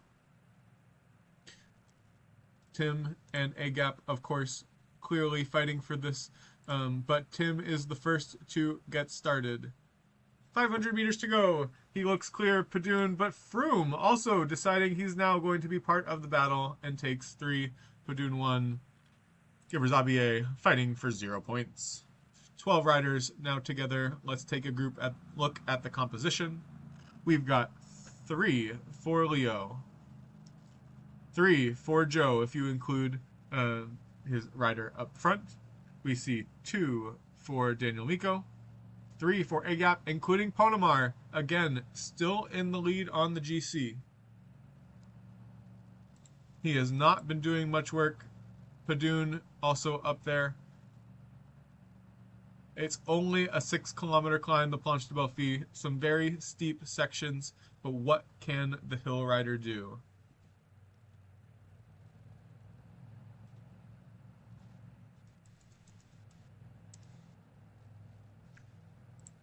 Ghosty leading the descent here as we approach 10K to go. 17 riders in this group. The GC battle will be decided clearly on stage 4.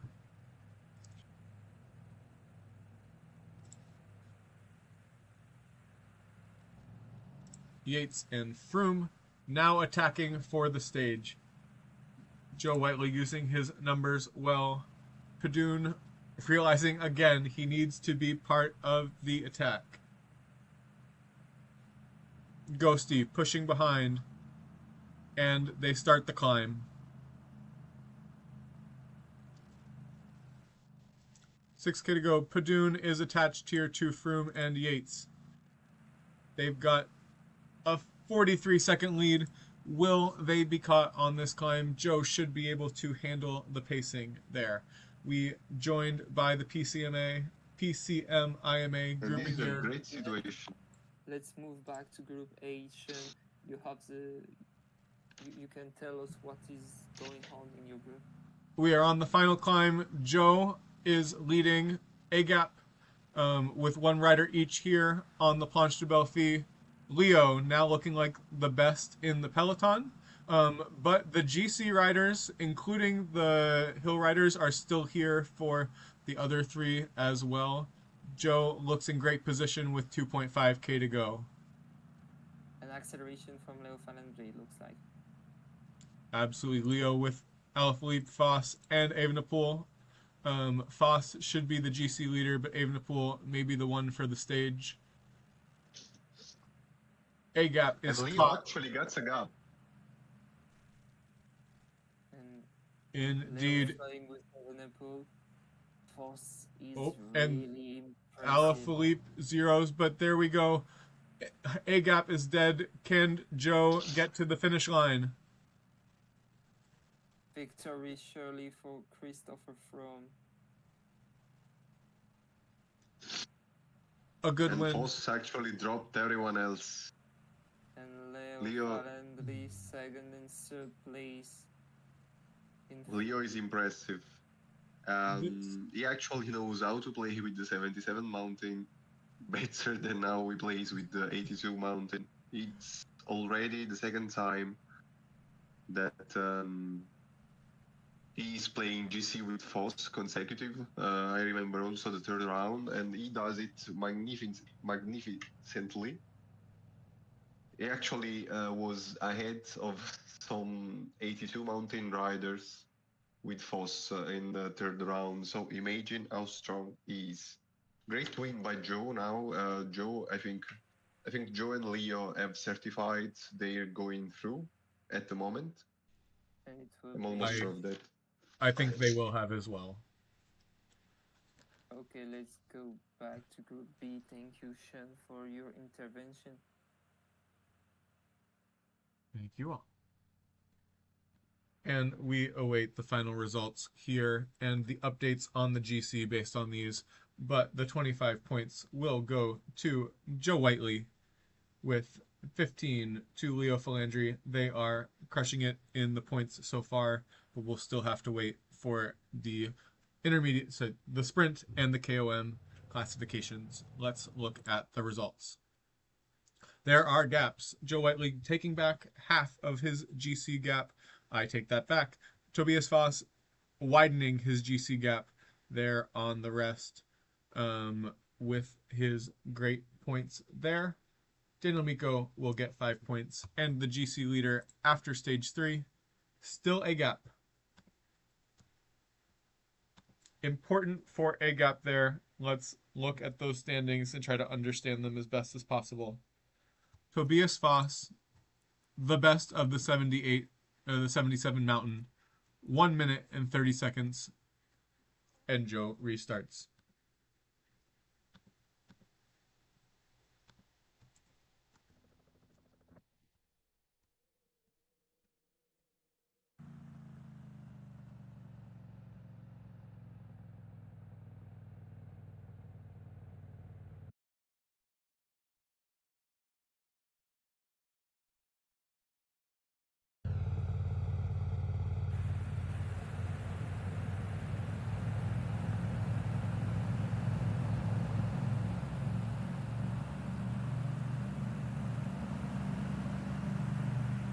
Okay, we will look at the GC riders here on this stage. They will be extremely important as the only ones to make it, except for Pierre-Andre Cote here with his positioning.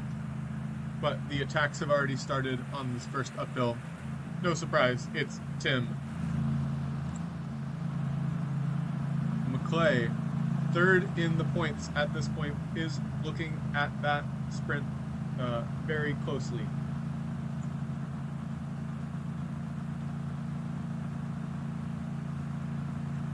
Here we go, 11 kilometers until that point. Leo pushing the pace in what is now Group E2. A gap, knowing that the KOM battle is here as well in case it gets away. Joe only with his sprinter as they reach this mini descent. Joe with all of his riders in the back group should not be too much of a problem, but he needs to adjust as A-Gap now pushes the pace. 8 kilometers to go. Before the intermediate sprint, 238 to the finish. That is a long way for people to manage their energy, especially with these crushing climbs. Lots of sprinters here in this front group now, with Joe, the main person, off the back alongside Leo with a few riders. McClay definitely going for the sprint, as should Zimmerman here in second place. The leader in the points is Sagan still, who is tied with Zimmerman. How will the sprint go? 3.5 Ks to go. The sprint is flat with some downhill. McClay alone. Walscheid also with some sprints. Good sprint from Zimmerman and Sagan. Will Sagan get by? Will Sagan get by? Yes, he will. Zimmerman second, I believe, ahead of McClay. The rest of the sprint we'll have to check on the replay. There we go. It was Sagan ahead of McClay, ahead of Zimmerman. The rest of the results there: Conter, Walscheid, Zwiehoff, Kamna, Geschke, Pollitt, and Arndt. Now we head to the start of the second categorized climb, Col de Saisies. Again, I'm American, forgive my French. With that, A-gap. With the GC leader Ponomar here in this group, will he be riding for the GC with them as he hopes to get a lower placing? And what will the other groups do? Joe Whiteley, with everyone here in this back group, needs to manage the gap.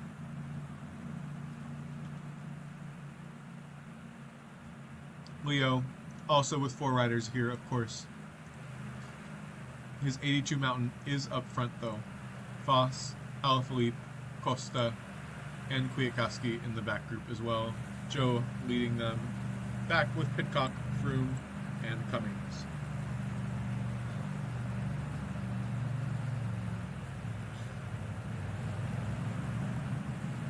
And the groups are back together and broken again, but all in the back here now. Pidcock done for the day. Will not matter for the finish. He's not making over this climb. Neither will Arndt. But Daniel Miko up in the front, Nizzolo pushing with Gebre and Pierre-Andre Cote.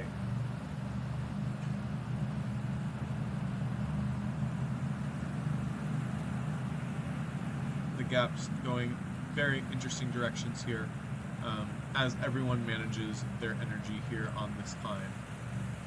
The KOM standings, as we meant to look at before.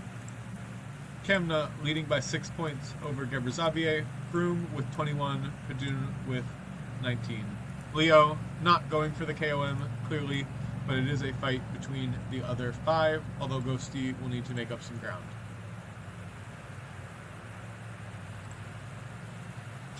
5 points on offer here, 5k to go on the climb.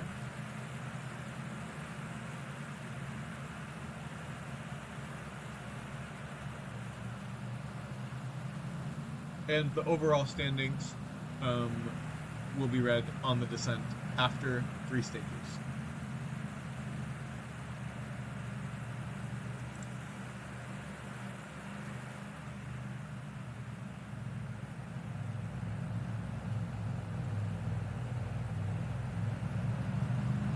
A vote for ×2 by someone here in the lobby. Cummings on the front for Froome. Padun on the left with Prevar. Gebre also up here as the fight for the KOM goes. 5 points for the winner. Cummings going for the attack to lock the points. Gebre also there. Cummings may have stolen some, but Padun and Kamna come strong at the end. Let's look at the points. Gebre 5, Padun 3, Kamna 1.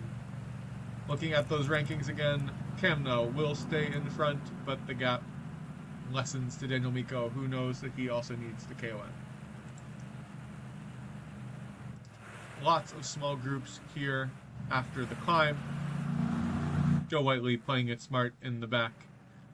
Many riders here strewn across the road as we head towards the Cormet de Roseland.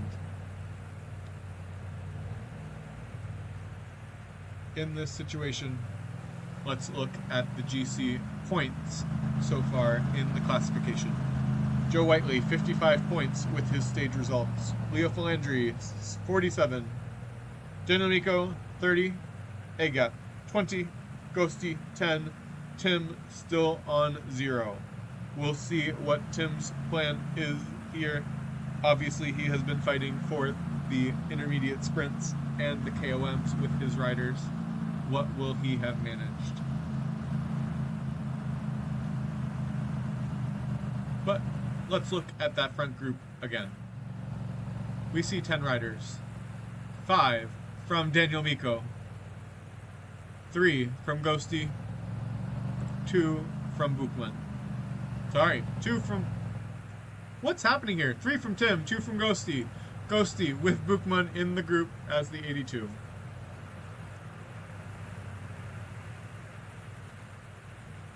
Ghosty dropped riders into the back group at some point as you see them discuss. Joe and Agap not present in the front group with 2 in between. As they start the 20-kilometer climb up to the Cormet de Roselon.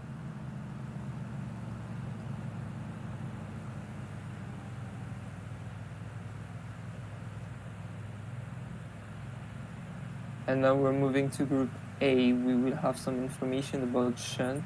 Can you give us some information about your group? Like intermediate sprint or KOM sprint of Col d'Issy?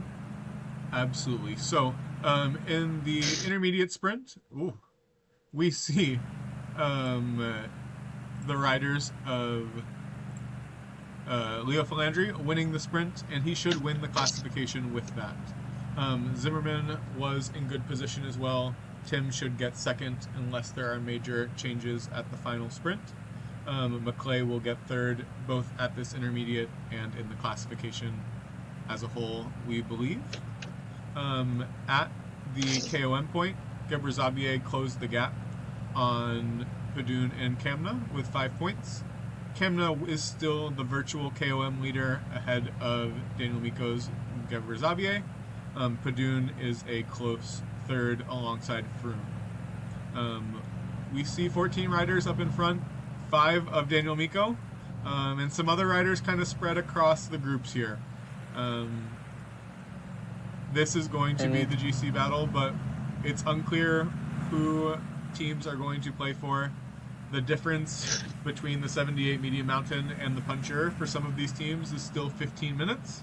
So it's unclear where the battle will actually lie and how big the gaps will be on this stage. I don't know. I've never played this stage before, so some interesting battles here in Group A. So now you are in the Common Rosalind, as I can see. We are 14 kilometers from the Cormet de Roselon, and that will be where we start figuring out what the differences will be in the KOM. If Daniel Miko can get the win here, I think he has guaranteed his spot in the top 3 overall, if he starts winning these KOM battles over Kamna. Okay, thank you for the information. I believe Group B will start soon, so we will focus on the last stage from Group B. Yeah, it is. And we again thank our members of the PCM IMA stream for joining us a little bit. Miko lost Laporte in this climb as he now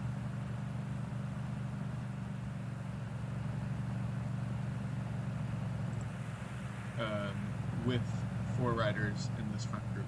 Tim strong here as well. Joe paying attention with Cummings and Froome should be able to manage any attacks in this front group, but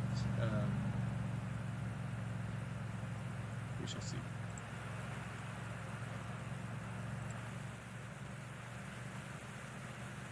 There looks to be attacks behind as groups separate just a tad.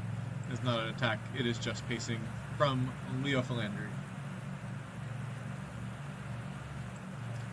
Here we will continue to go back and forth between these groups as people navigate what we think will be the GC leader in Foss at the end of the stage, but how will teams play their riders? This is a doozy.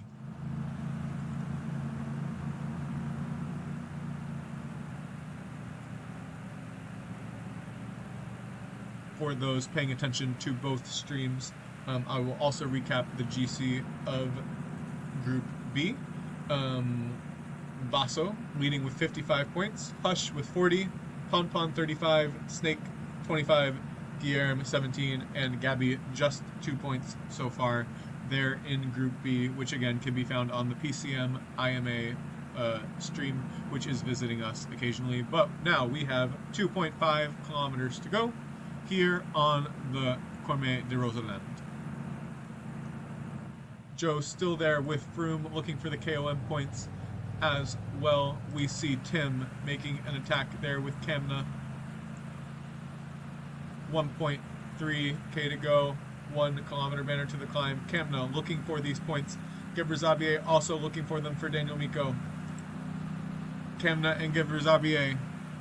Kamna should take those points ahead of Daniel Miko. Let's look at the remaining ones. Some of the domestiques falling there at the end of the stage. Gebrselassie does take the points ahead of Kamna, Cepeda, Caicedo, Froome, and Padun. Daniel Miko, great play from him there to get those points as we now descend. The gap between the groups is also extending. Let's take a look at the difference between Gegenhardt and the riders up in front. Gebrselassie, Cepeda may be the most important. That is a 5-minute and 30 gap. Cepeda is now the GC leader if he makes it to the end there. Daniel Miko has played this stage phenomenally. This situation is crucial for him. We take about a minute and a half here with no commentary on the descent before we reach the only HC categorized climb, the Col de l'Iseron, here in a moment.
Daniel Miko, again, here as we hit the flat, is in front with 4 riders.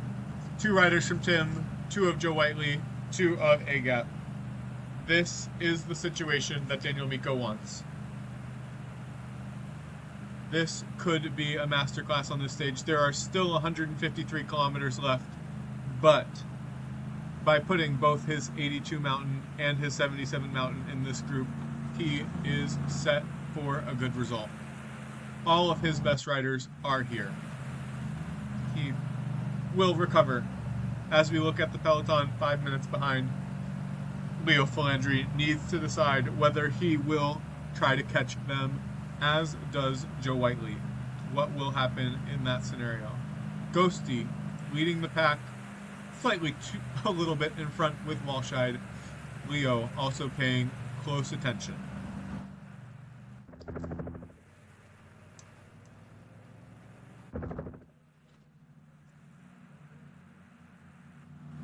No important riders behind, and now a 6-minute gap before the climb starts. This is a stage where gaps can be closed given the challenging nature of the climb. Asian, can you give us some information about your group? I can. We are heading into the only HC climb of the day, but at the top of the Roseland, it was won by Gebrselassie for Daniel Miko, and then Kamna, and then most of Daniel Miko's domestiques also took the points.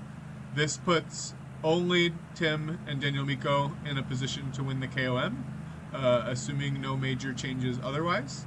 And Daniel Miko has all of his best GC riders in this front group, 6 minutes ahead of the remaining GC leaders. It's a very good advantage for Danny and Miko to advance for the next stage, for the next step. It looks like. He's incredibly well set at this point.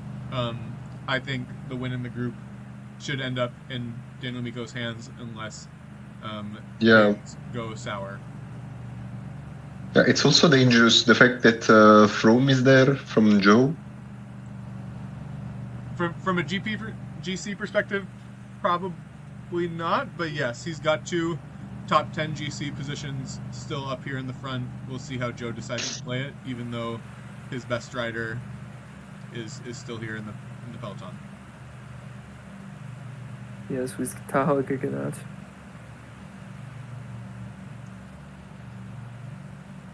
Okay. That's, I think, what we've got here in Group A with 31 kilometers to go in the climb. Okay, thank you, Sean. We come back to Group B. Yeah, we come back to Group B.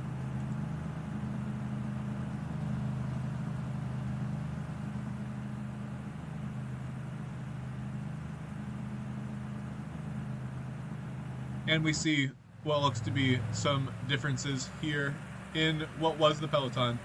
Agap realizes he needs to start moving.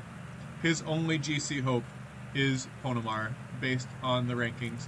Let's look there at the GC again. See Agap in first. His next rider, 21 minutes down. Agap must ride for Ponomar here, no matter what. He can still get minor GC results, which are important for the Ukrainian. I'm not sure how he's going to manage, but we also see Sagan starting to push for Leo Falandri. Joe Whiteley also starting to move in this back group. Leo still leaving Foss, and Ghosty paying attention to his riders here too. Unsure what Ghosty's plan is in this stage. I don't understand it yet. Tim, likewise, playing to protect Zimmerman. It looks like, will that be a strategy that works out? Unlikely, but we shall see here shortly. There we go.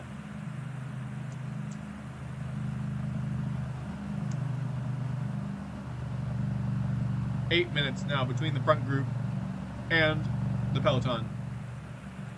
Leo with Evenepoel and Alaphilippe. 2 minutes. A minute 30 over the rest of the peloton as well, and attacks just pacing again from the rest. Daniel Miko holding on to all four riders here still. Let's see what he's able to do.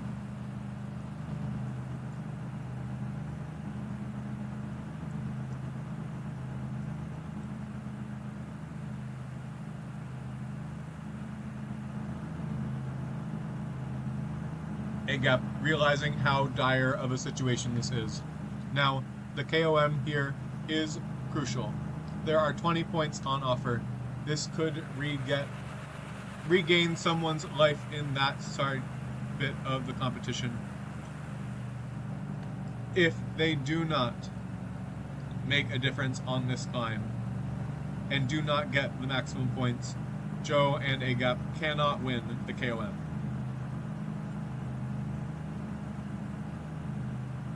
But with Miko having four riders still in this group, it is tough to believe that his mountain man will not have the protection he needs to get the win.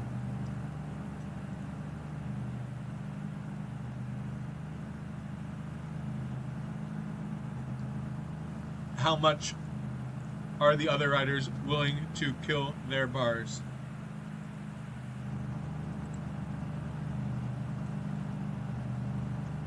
Joe starting to leave the front group just a bit, but reconnects. Clearly there is action back behind as well. Some of Joe's riders now up with Leo Falandri, Tim, Ghosty, Agap, all looking at each other as they see their GC between the punchers as the important battle. Who knows what's going to happen here, as everyone has multiple things to pay attention to.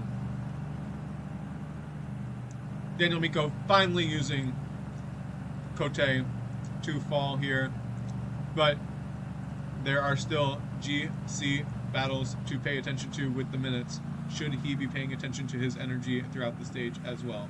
But 3 riders from Daniel Miko to Agap, to Joe, to Tim here in the front group. 5 riders of Leo Philandry off the rest of the major peloton. Leo in a great position here as well. What can he do if he gets the gap? Will Joe even bother? It's not important for Joe. He's unlikely to connect, but the pace also starts there too.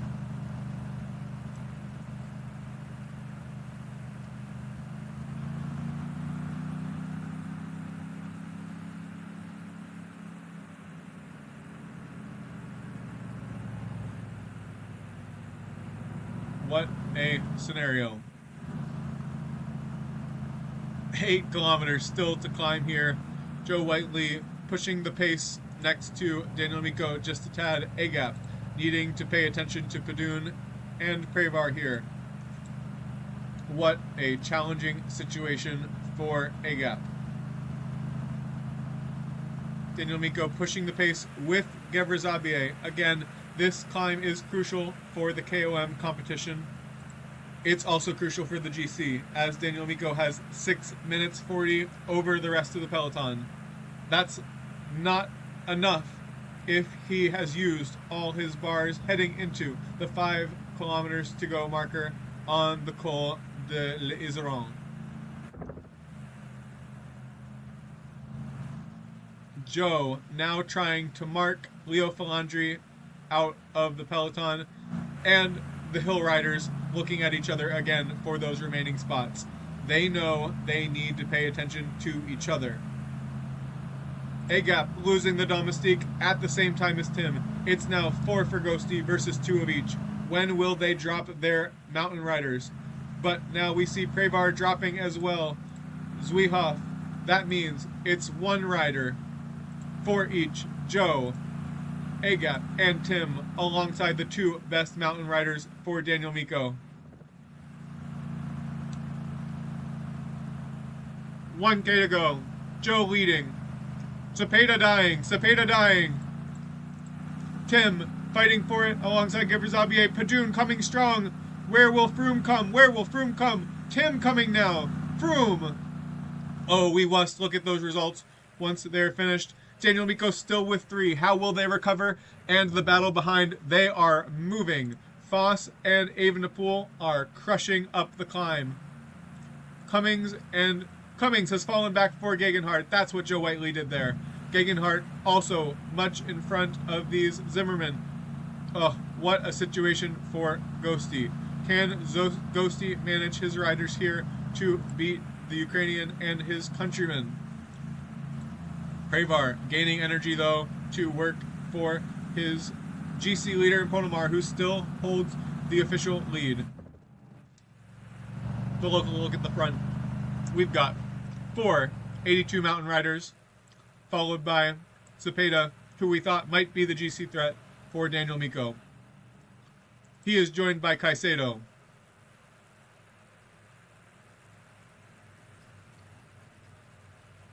Caicedo now leading on the descent, protecting Zwihoff in between as well.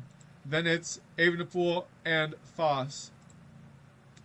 Foss looking for the GC, not the stage, we believe. Cummings and Gegenhardt, the next ones on the road.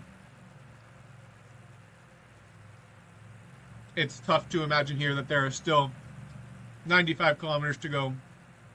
But let's look at the KOM for that last one. Froome took the 20 points. Kamna on 25. Padun, 12. Gevrezabier, 10. Let's do some calculations. At the start of the stage, 28 for Kamna, 22 for Gevrezabier, Froome, 21, Padun, 19. Let's see what they've gotten so far, as we just want to make sure our situation is unchanged. Kamna, now alone at the front. Will he go solo?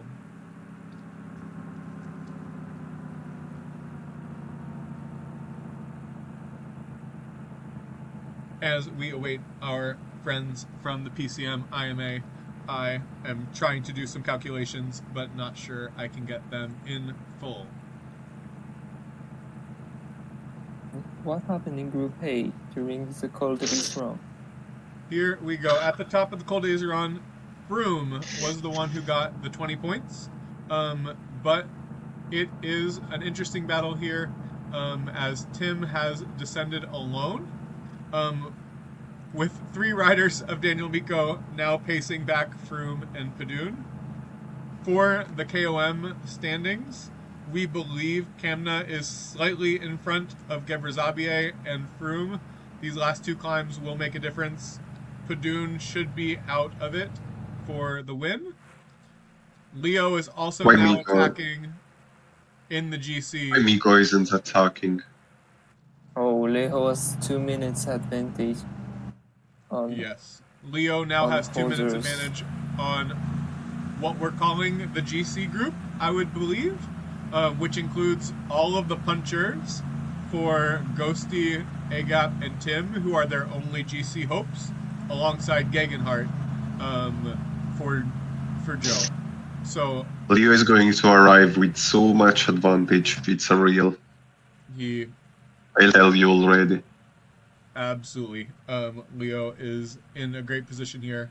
But that's the situation here in Group A as we start the Col du Mont Cenis. Okay, Thank you, very Sean. much. I think Starting Miko. here. With that, Miko has left his rider. Now Caicedo.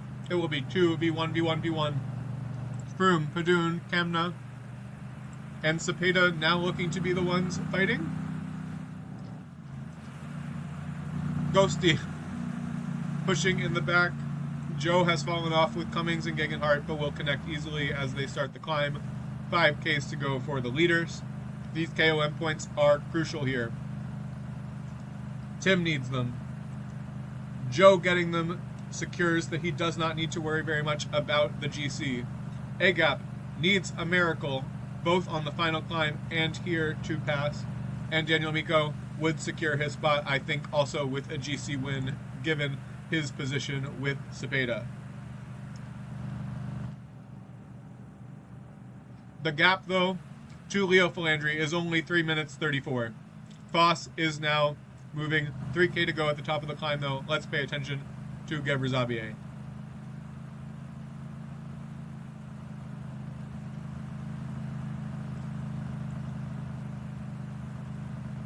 2 kilometers to go. Padun and Kamna need the points.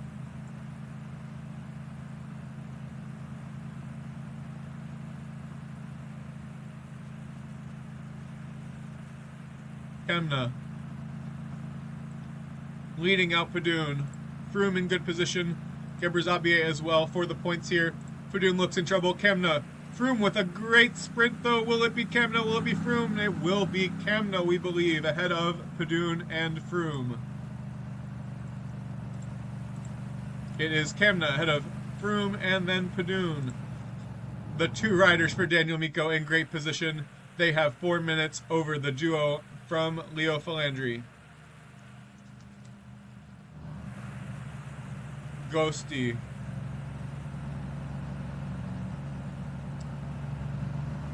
Ghosty in good position back here at the second categorized climb.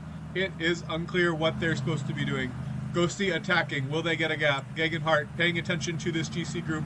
Only has to stay there and attack up the final climb. What will happen? The group in the front is now Tim, Daniel Miko with both riders. His mountain and his 77 mountain. Joe Whiteley trying to make sure he connects. Padun is dead. Padun will not get the points here. Needs to go back and help his GC leader, Ponomar, who is also dying. Ghosty could make him pay. He will not, though. And Froome connects before the major descent.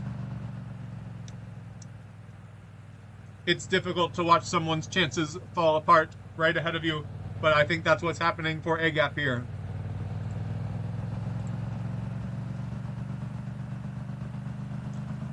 Tim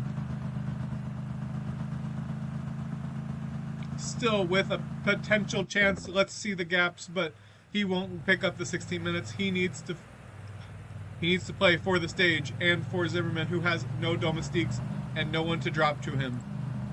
Ponamar and A Gap looking at each other, but Ghosty going to keep doing this to them.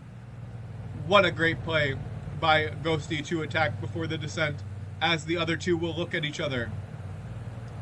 Great play from Ghosty. Not appreciated by A Gap, but great play.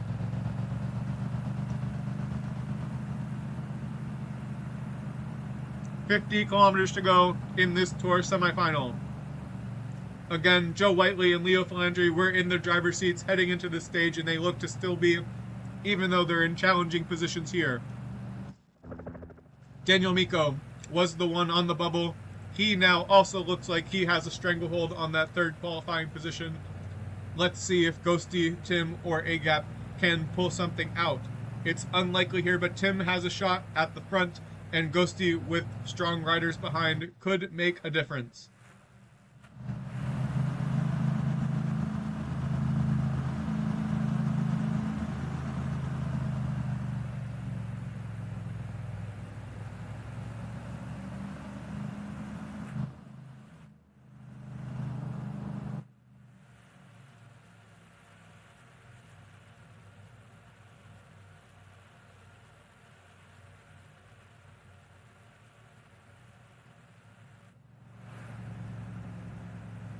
Here we see 12 kilometers to the final intermediate sprint.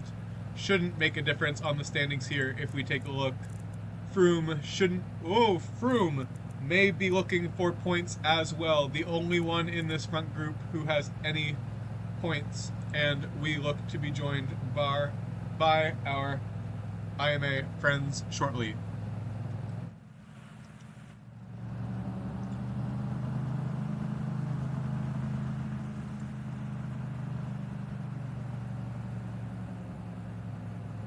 And here we go, heading into the intermediate sprint. We've got 10 kilometers to go there, and it is a climb to that intermediate sprint.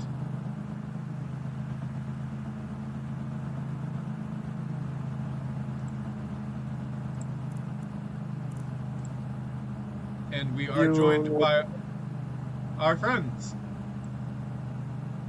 Hey, Hello. Kamna was the winner of that second categorized climb. Apologies for cutting you off ahead of Froome and Padun. A-Gap has also decided to drop his GC rider to help his puncher in the back group. There is lots of infighting between Tim, Ghosty, and A-Gap for what should be the fourth GC position. Daniel Miko still looks in a great position here in the front group, 4 minutes ahead of Leo Philandri. Yeah, maybe we can go with you until the intermediate sprint to see what happens. If some players with some green points can... The only player with green points that will matter here in the front will be Froome. Froome might be able to sneak in to the top 5 with a win at this intermediate, as well as a couple points at the finish.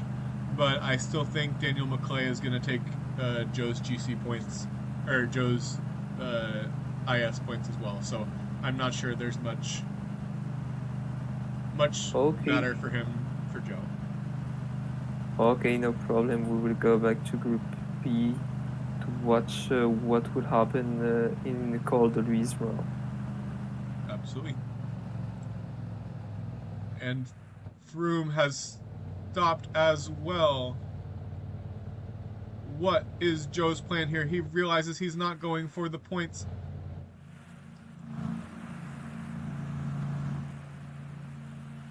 Gegenhardt must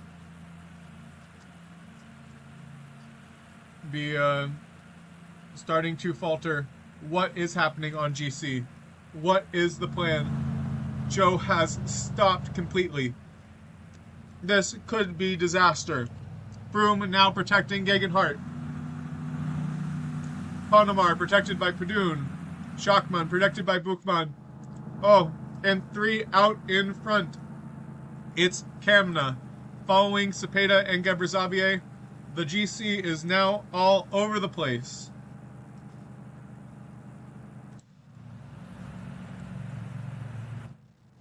And we have gone through the intermediate sprint with all of that hecticness. It goes to Cepeda, Gebrselassie, Kamna. No major fixtures there, we don't believe. Okay, Gegenhardt has made the group now. He will be protected by Froome just to hold here. 5 minutes between the front and the back of the race. What is Cepeda's drop? Cepeda is 4:34 behind the punchers. What have they been able to save? Cepeda should be able to make this difference. Evenepoel and Foss. Foss should be the GC leader. What is going to happen here?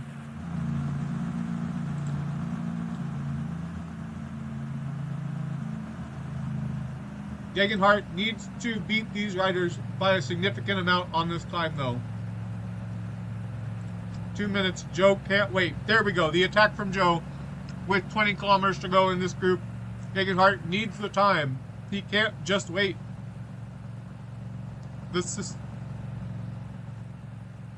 God damn.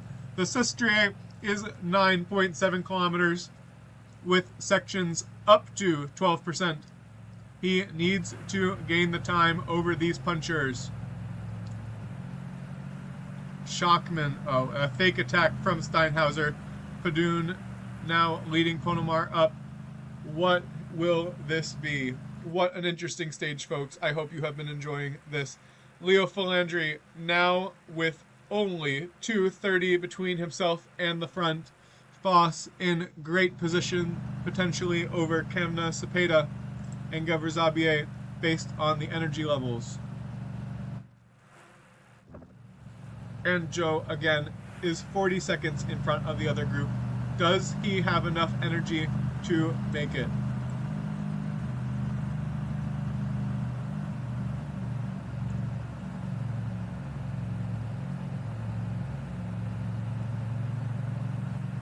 Here we go. At the front, Daniel Miko with his 82 and his 78, heading under the 10 kilometers to go banner. And we're moving. Kamna now also leading at the front. They've got 2 minutes on Leo Falandri, who is much faster. And then Froome and Gegenhardt are not moving fast at all.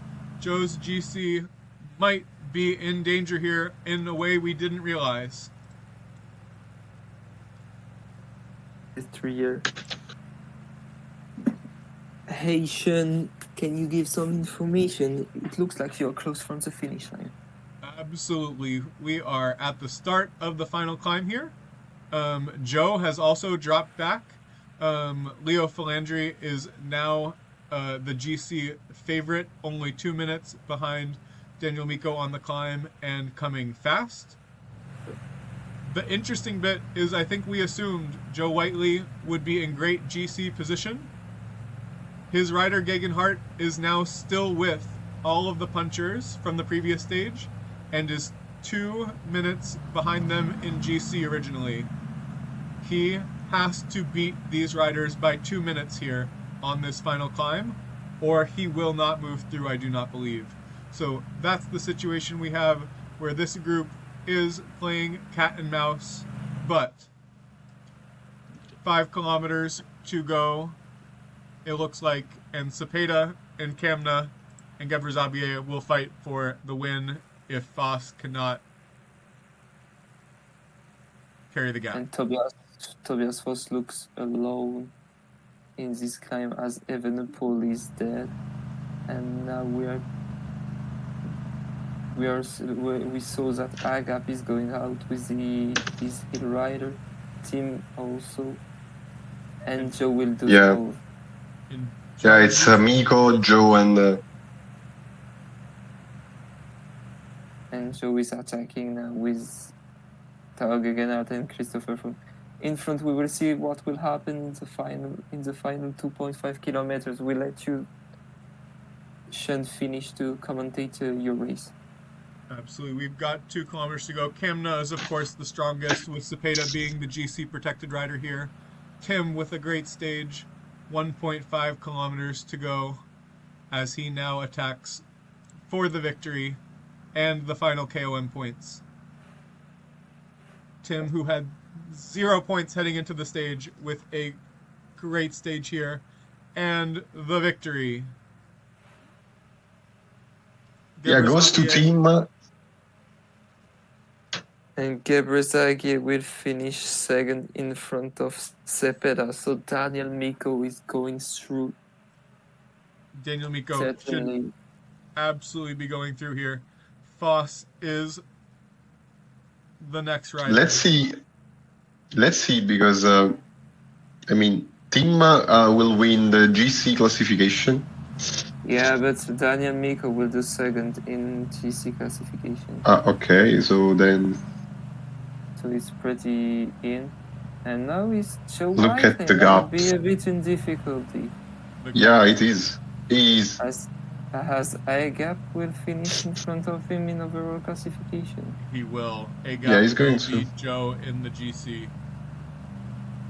But I think Joe has enough point in stages Yeah, already. it might be It's enough for Joe. going to be close.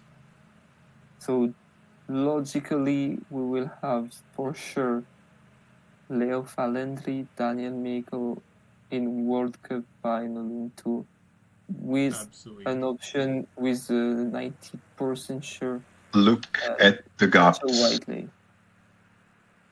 They are Look at the gaps in this stage. huge. They are massive. Okay, let's go back to Guys, Group B. sorry to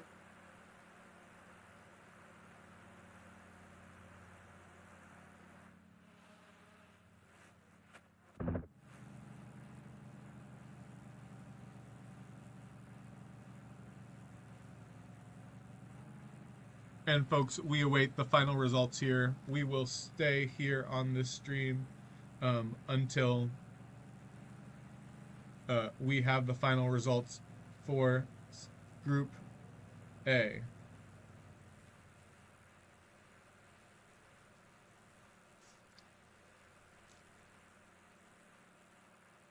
Arndt is the final rider to cross, and we will get those points to you shortly.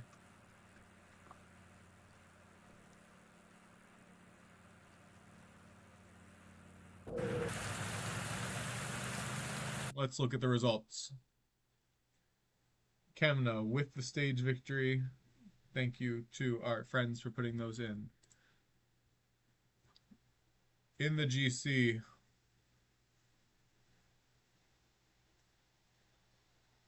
I don't understand.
Yes, so he has 2 minutes right now, which isn't So, enough. Shen, can you give us some information about the final I can. result from Group A?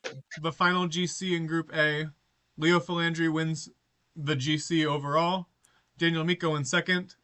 Agap third. Ghosty fourth. Tim fifth. Joe Whiteley only in sixth place in the GC. In the Oh, it might points, be difficult. Holy shit. Leo wins the tiebreaker over Tim. Joe Whiteley third. Ghosty fourth. Leo again fifth. And in the So, mountain, Tim beat Daniel Miko, Joe Whiteley, Agap, and another rider of Miko. So we're still waiting for the final points here. It seems like so something Joe, happened. Joe really going to fall out of the GC. It might be Tim moving through. We'll have to wait. Well, yeah, let's see because exactly. It it's looks like yeah, Tim will advance to the world final with the yeah, KOM jersey, second place in sprint jersey, and fourth or uh, fifth place in GC.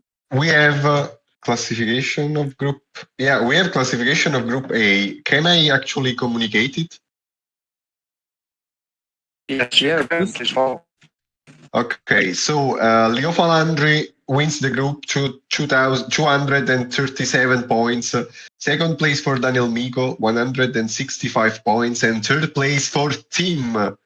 Tim is actually through, 120 points ahead of Joe Whiteley, 105 points. Then fifth place for Agap, 100 points. Sixth place for Ghosty, 70 points. So first big surprise of the day, Joe Whiteley is out of the final. So let's move back to Group B when we can see some attacks from Ush and Also, also Ush to react. because it's bad, and he will try to follow